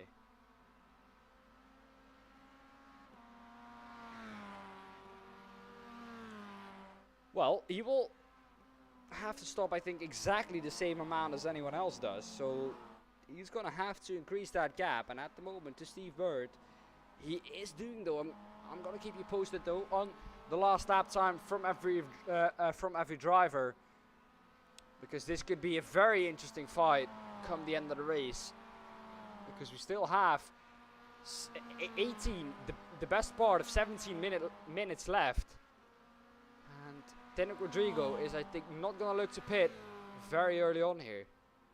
No, I think he might try while he's got this clear air. He's not really under that much pressure from Thomas behind. He is going to want to try and punch them lap times in as hard and as quick as possible, just to build enough of a gap to maybe come out fighting with Stephen Bird. But right now, I'm thinking Stephen Bird still has that massive advantage So only 22 seconds, which will still bring out Fennec 10 seconds roughly behind Stephen Bird. But don't forget, Fennec going a little bit longer, it'll take him longer to refuel. So that delta of 32 seconds we've had from the current pitters will mean that it's going to be a bit longer for Fennec when he eventually comes in. Yeah, well, last lap time from Fennec Rodrigo, 1:22.39. A last lap time from Stephen Bird, 1:22.75. So he is definitely increasing that gap, but I don't think he's increasing the gap fast enough to be able to come out ahead of Stephen Bird. Remember though, because this is what I tripped over last time, if his pit lane time is going to be 31 seconds, he's not going to lose 31 seconds because he's going to be moving in the pit lane. So I think he needs around 25 to 26 seconds to be able to come out ahead of Stephen Bird. That is what I tripped over last time, and I will not make the same mistake once again. See, I think at Summit Point, because of that long start finish straight, despite being moving for that 31 seconds, at Summit Point, by the time you exit, you're halfway down the pit straight. I think the speed advantage will negate most of that extra time you might think you're saving. Samuel Santos now comes in the pits from P4, I believe that was. Stephen Bird now up to P4. Now up to P4. But look in the background, you've got Sedgley trying to chase down Spielman, and Spielman goes very defensive with Christian Novak just behind. So let's hope they all keep clean this time around. Yes, they do.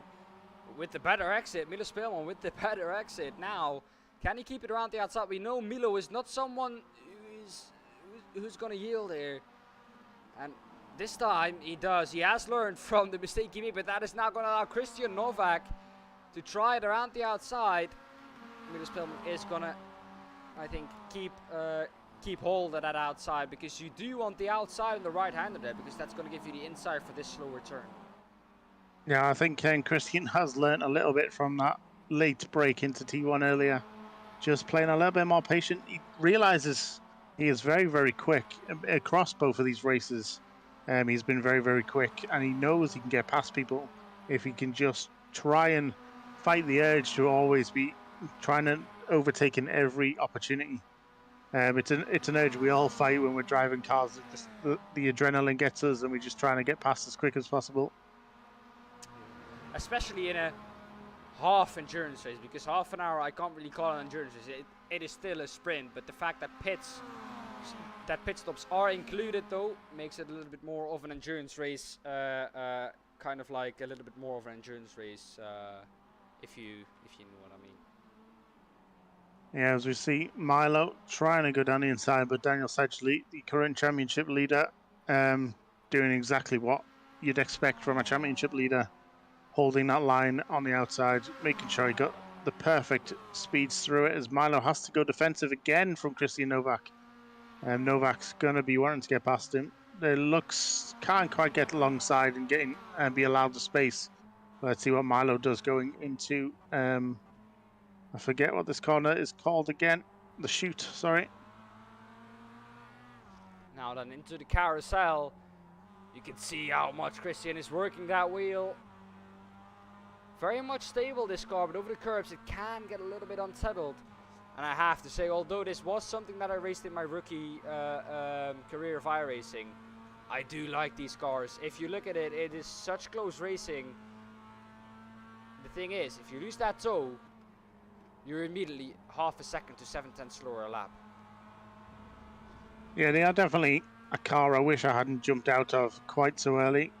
iRacing kind of tells you to do rookies, but then gives you a license to go to GT3 very early. And I think it ruins a little bit of the experience on iRacing. As look at this, Milo goes round the outside again, and Daniel Sedgley is playing very, very smart that time around. Knew he'd need the inside line just to hold off Milo. But Christian Novak is just unable to find a way past either of these cars in front. There's just not the room on track that he wants right now. And like I said, Milo Spielman making a little bit of a mess of that wagon bend. It's not the first time he's done that. And that is allowing Christian Novak to get close into the chute and then around the carousel, but not really able to make a move. Milo Spillman, once again, as we see, a very good defender. I do want to update you about the gap that Tenoch Rodrigo now has. Last lap time 1:22.72. Last lap time for Stephen Bird 1:22.37. So that gap now coming down. That was once up to 25 seconds, but the gap now is 23.75 seconds to Tenoch Rodrigo. I can get that up for you on the screen as well. Here we go. You can see the gap here, 23.7.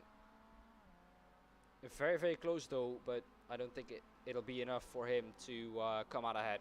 As we see now, Milo Spillman up the inside of Daniel Sedgley. Christian Novak getting very, very close again to the back of Milo's car, the 23.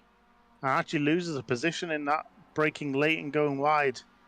So unfortunately, Christian is going to need to find himself an extra position. And just looking at the gap quickly, Tenoch could find himself as far down as P7, P8 if that pit stop doesn't go well for him.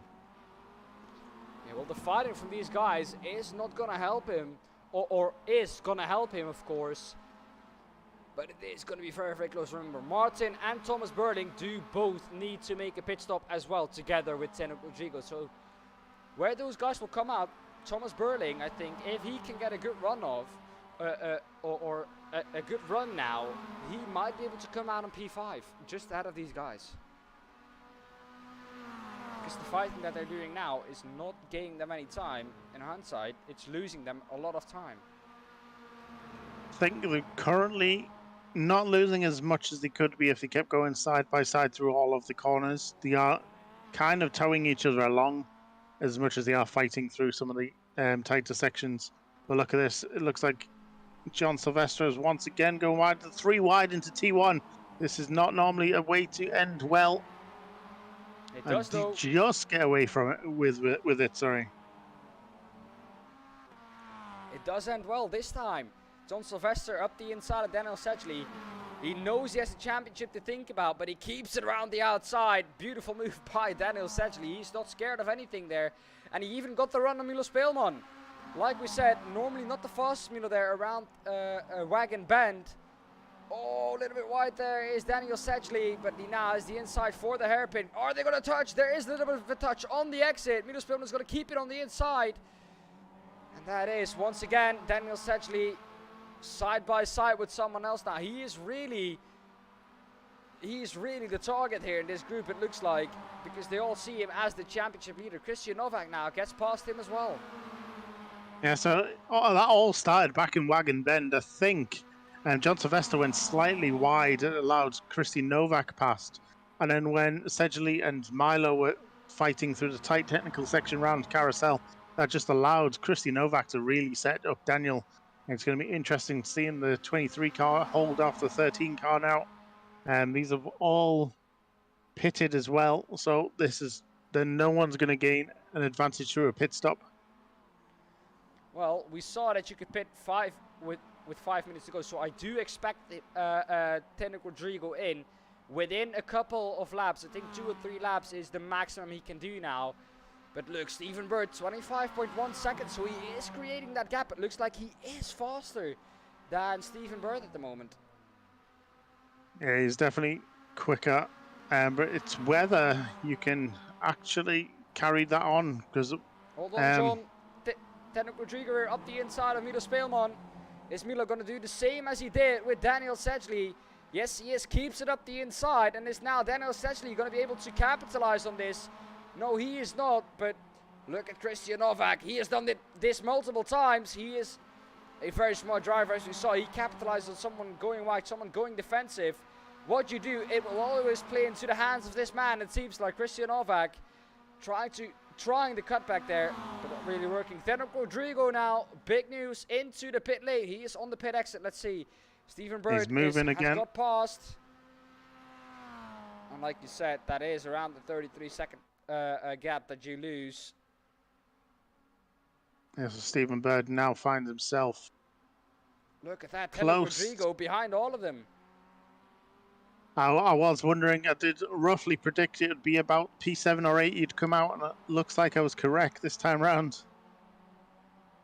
But Fennec is going to have a lot of work to do now to try it, because these 4 in front of him have just been solid, battling together, but creating almost a rolling roadblock between them as they've swapped positions backwards and forwards. Actually, it looks like Christian has got past Milo.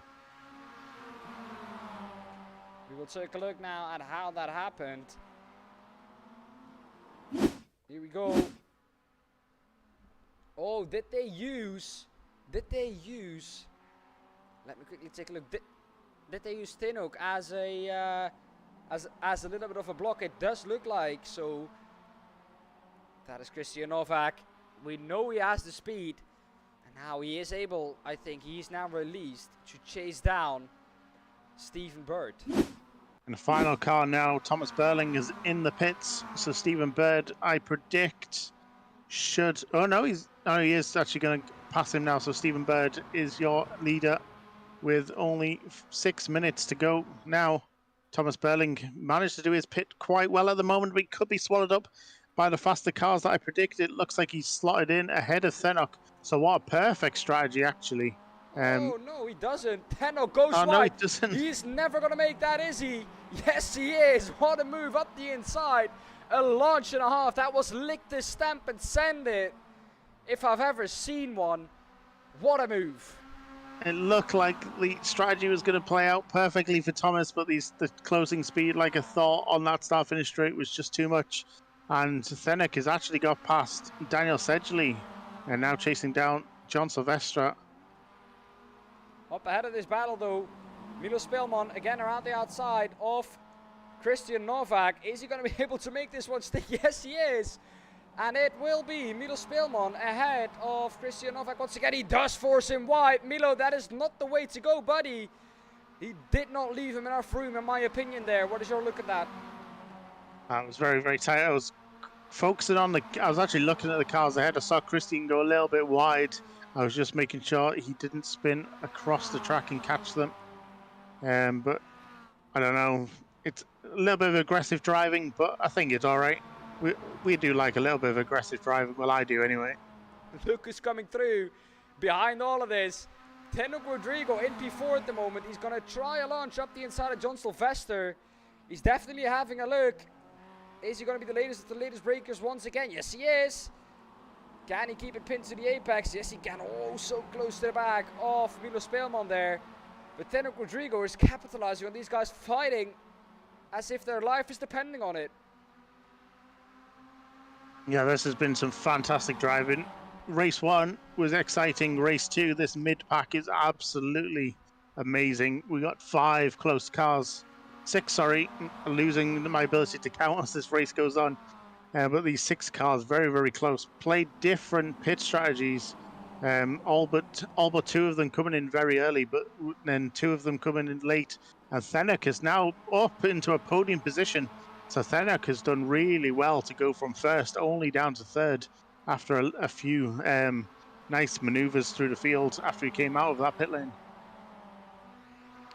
Thomas Burling, though, the man who was 2 seconds behind actually Teno Rodrigo and who came out very close to him.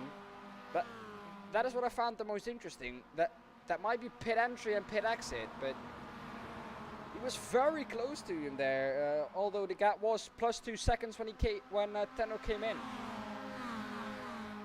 Yeah, because of the closing speed coming out of the pit lane halfway up that start-finish straight, you do find you will get swallowed up by the cars. I thought he'd done enough as he's gone very, very late. Just manages to keep it out of everyone, but loses the position, I think, to Christian Novak. And Thomas finds himself down in P6 with that very, very late break. But Milo and Thenok are going side by side for P2. Is there enough room? Did he give enough respect? Yes, they do. And Thenok, what a drive Thenok has been having this at Summit Point. Hang on here, Christian Novak up the inside. It's not done. We still have 2.5 minutes to go of this absolutely spectacular racing. Milo Spelman fending off the inside once again. He does that successfully in their single file once again. But for how long?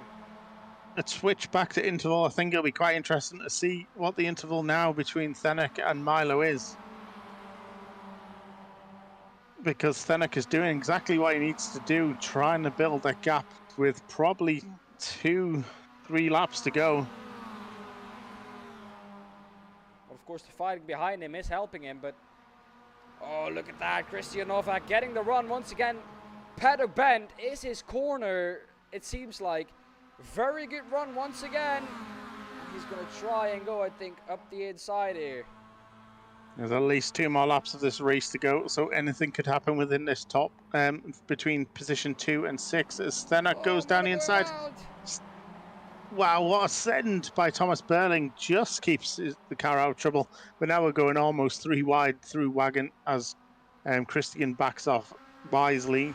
But Thenek is holding it in the middle. That's not ideal either way. It looks like he's got away with it again. And this allows Milo to get a run on Christian. But Christian's going to have the inside as they come through this corner towards this tight, twisty section.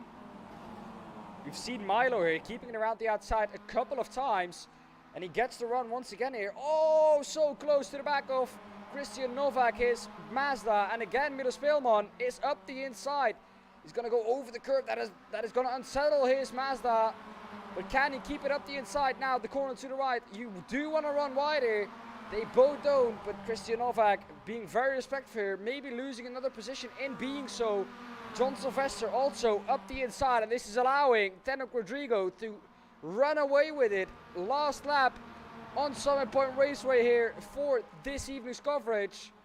And white flag is definitely out. So white flag is out. Thenek Rodrigo doing everything perfectly in his final lap, and he's still got people battling behind him. So this is going to be perfect for his strategy for race, and it probably his podium as Christian and I think that's John Sylvester come together briefly, side by side, door knocking as they go through turn 1, heading down to Wagon Bend. But look at this, Milo has a second gap, so that threat of the tow is kind of neutralized now.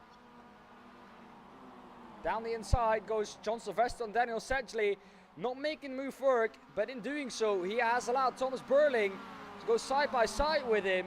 He is there up the inside. Can he keep it around the outside because of that? Because that, of course, gives him the inside. No, he can't. And that has allowed Iwan Bramer to maybe size up a move on John Sylvester. He very smartly doesn't, because that is his teammate. But Stephen Worth here is running away with it. 2.7 seconds. Thenek Rodrigo last lap was over a second quicker, so the checkered flag has come just in time for Stephen Worth here, rounding off Paddock Bend, and that will give him his second victory of the evening.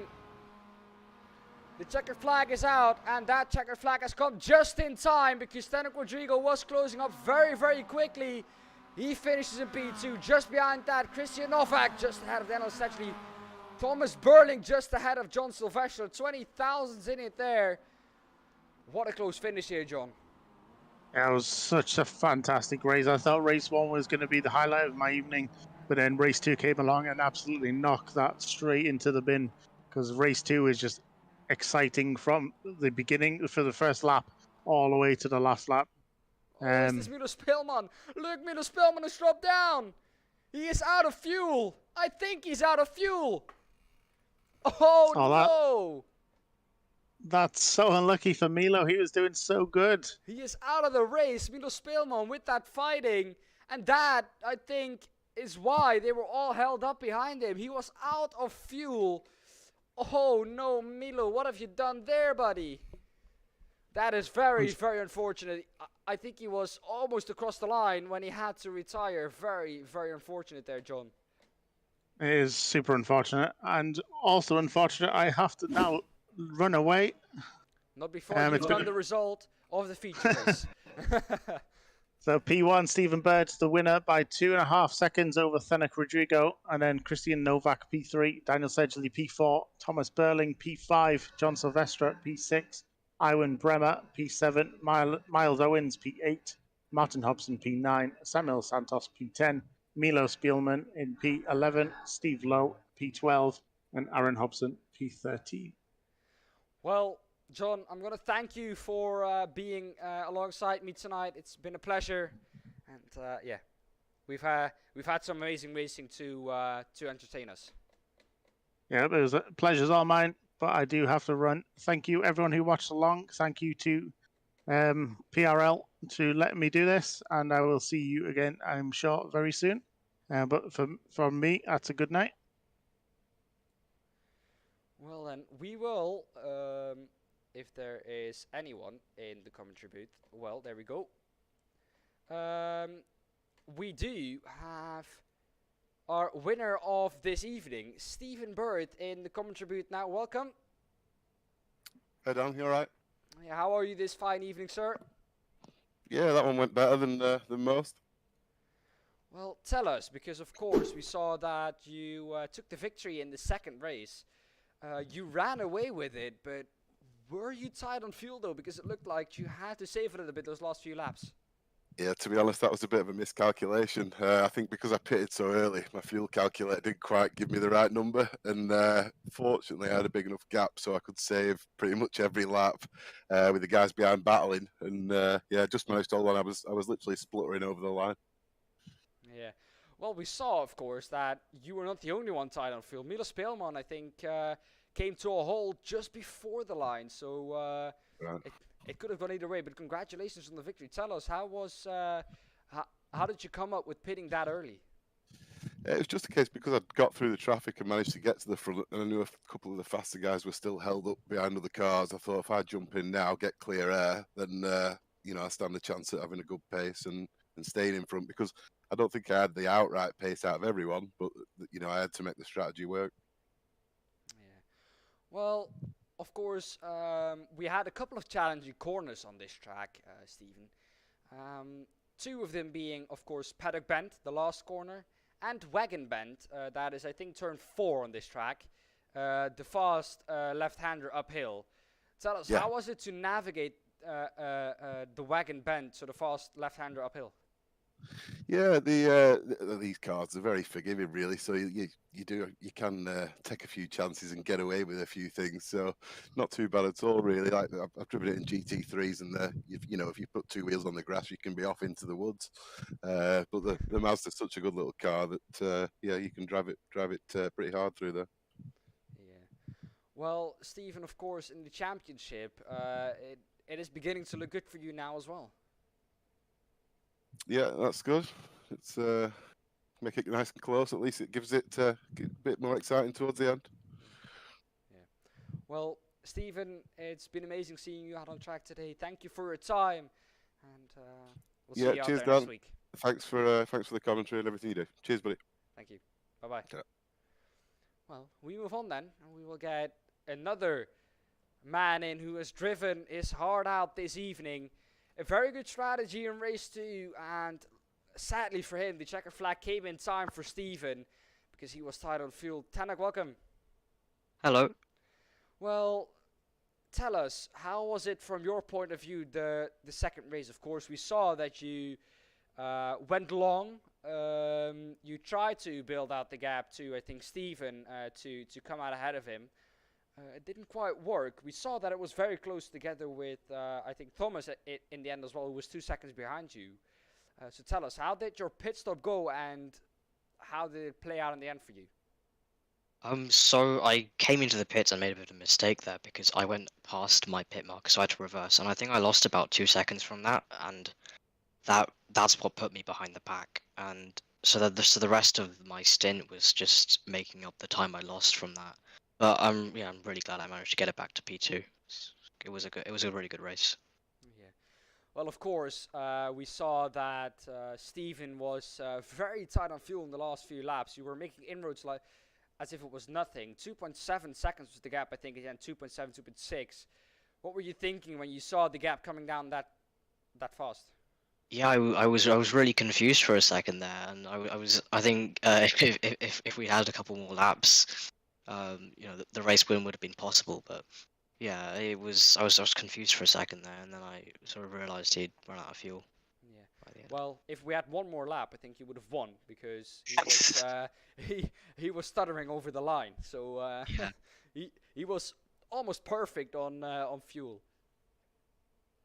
Yeah, that was quite impressive actually from him.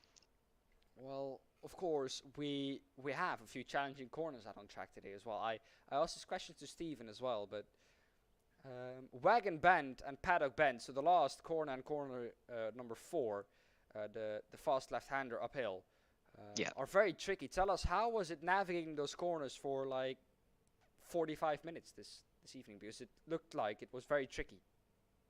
I think so. So with the final corner, it was really a case of getting the car to actually rotate. I was having a lot of understeer issues, and then when I didn't have understeer issues there, I was getting on the power too early and not using all the track.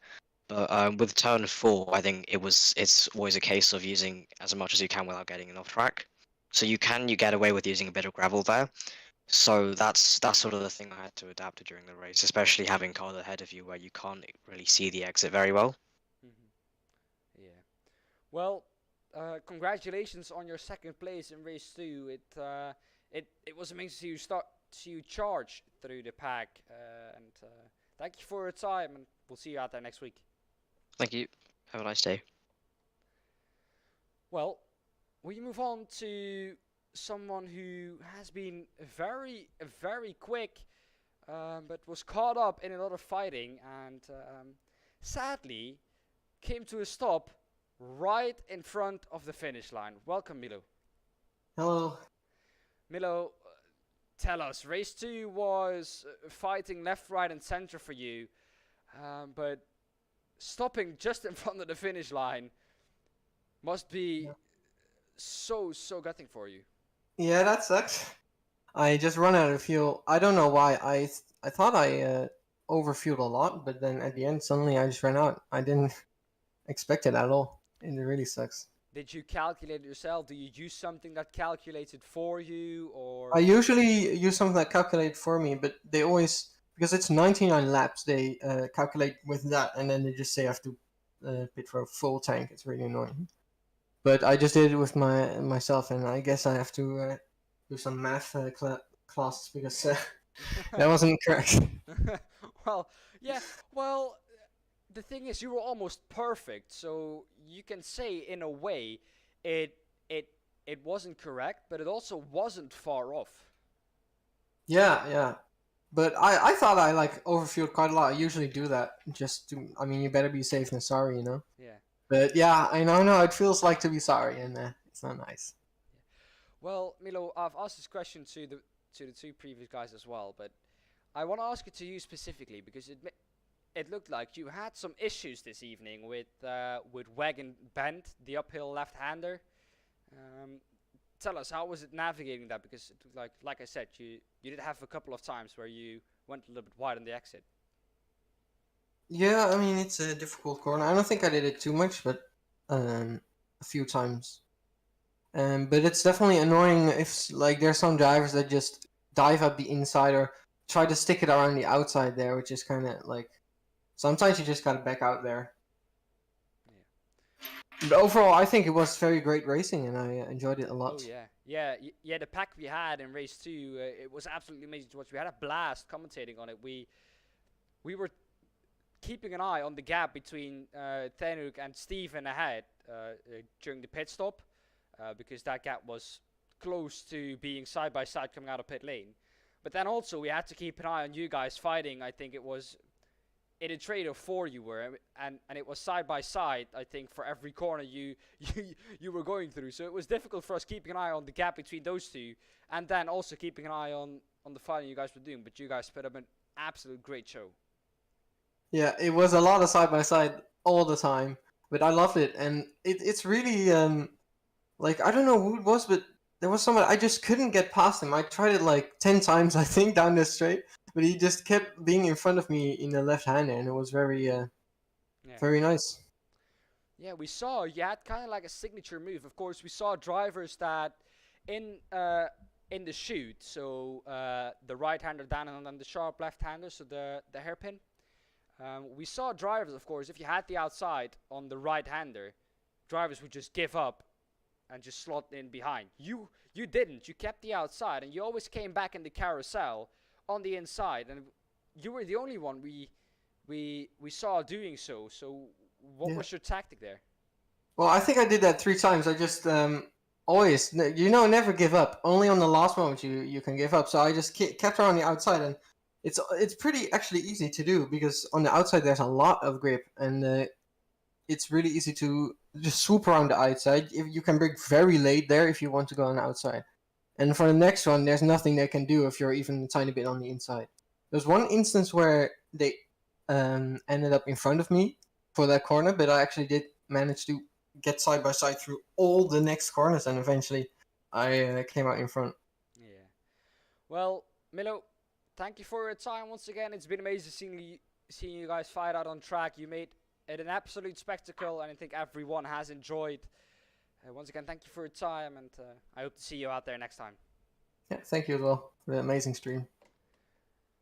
Well then, that is going to round it up for us. Thank you all for watching. It's been a pleasure commentating on this.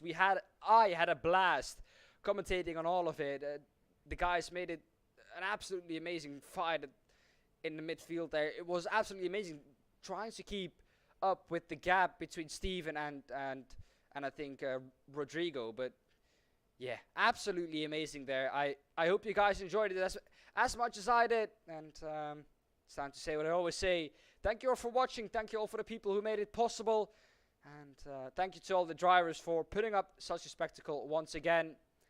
I hope to see you next week out at, let me quickly take a look, because of course we go off the calendar from the official iRacing Rookies. Alton Park it is next time. Alton Park International, very, very interesting track as well. So, yeah, definitely looking forward to that. But guys, if you have enjoyed, make sure to put that thumbs up, subscribe to the channel. It's very helpful if you do so. We appreciate it very, very much. Thank you all for watching. You guys stay safe out there, and we'll see you next time.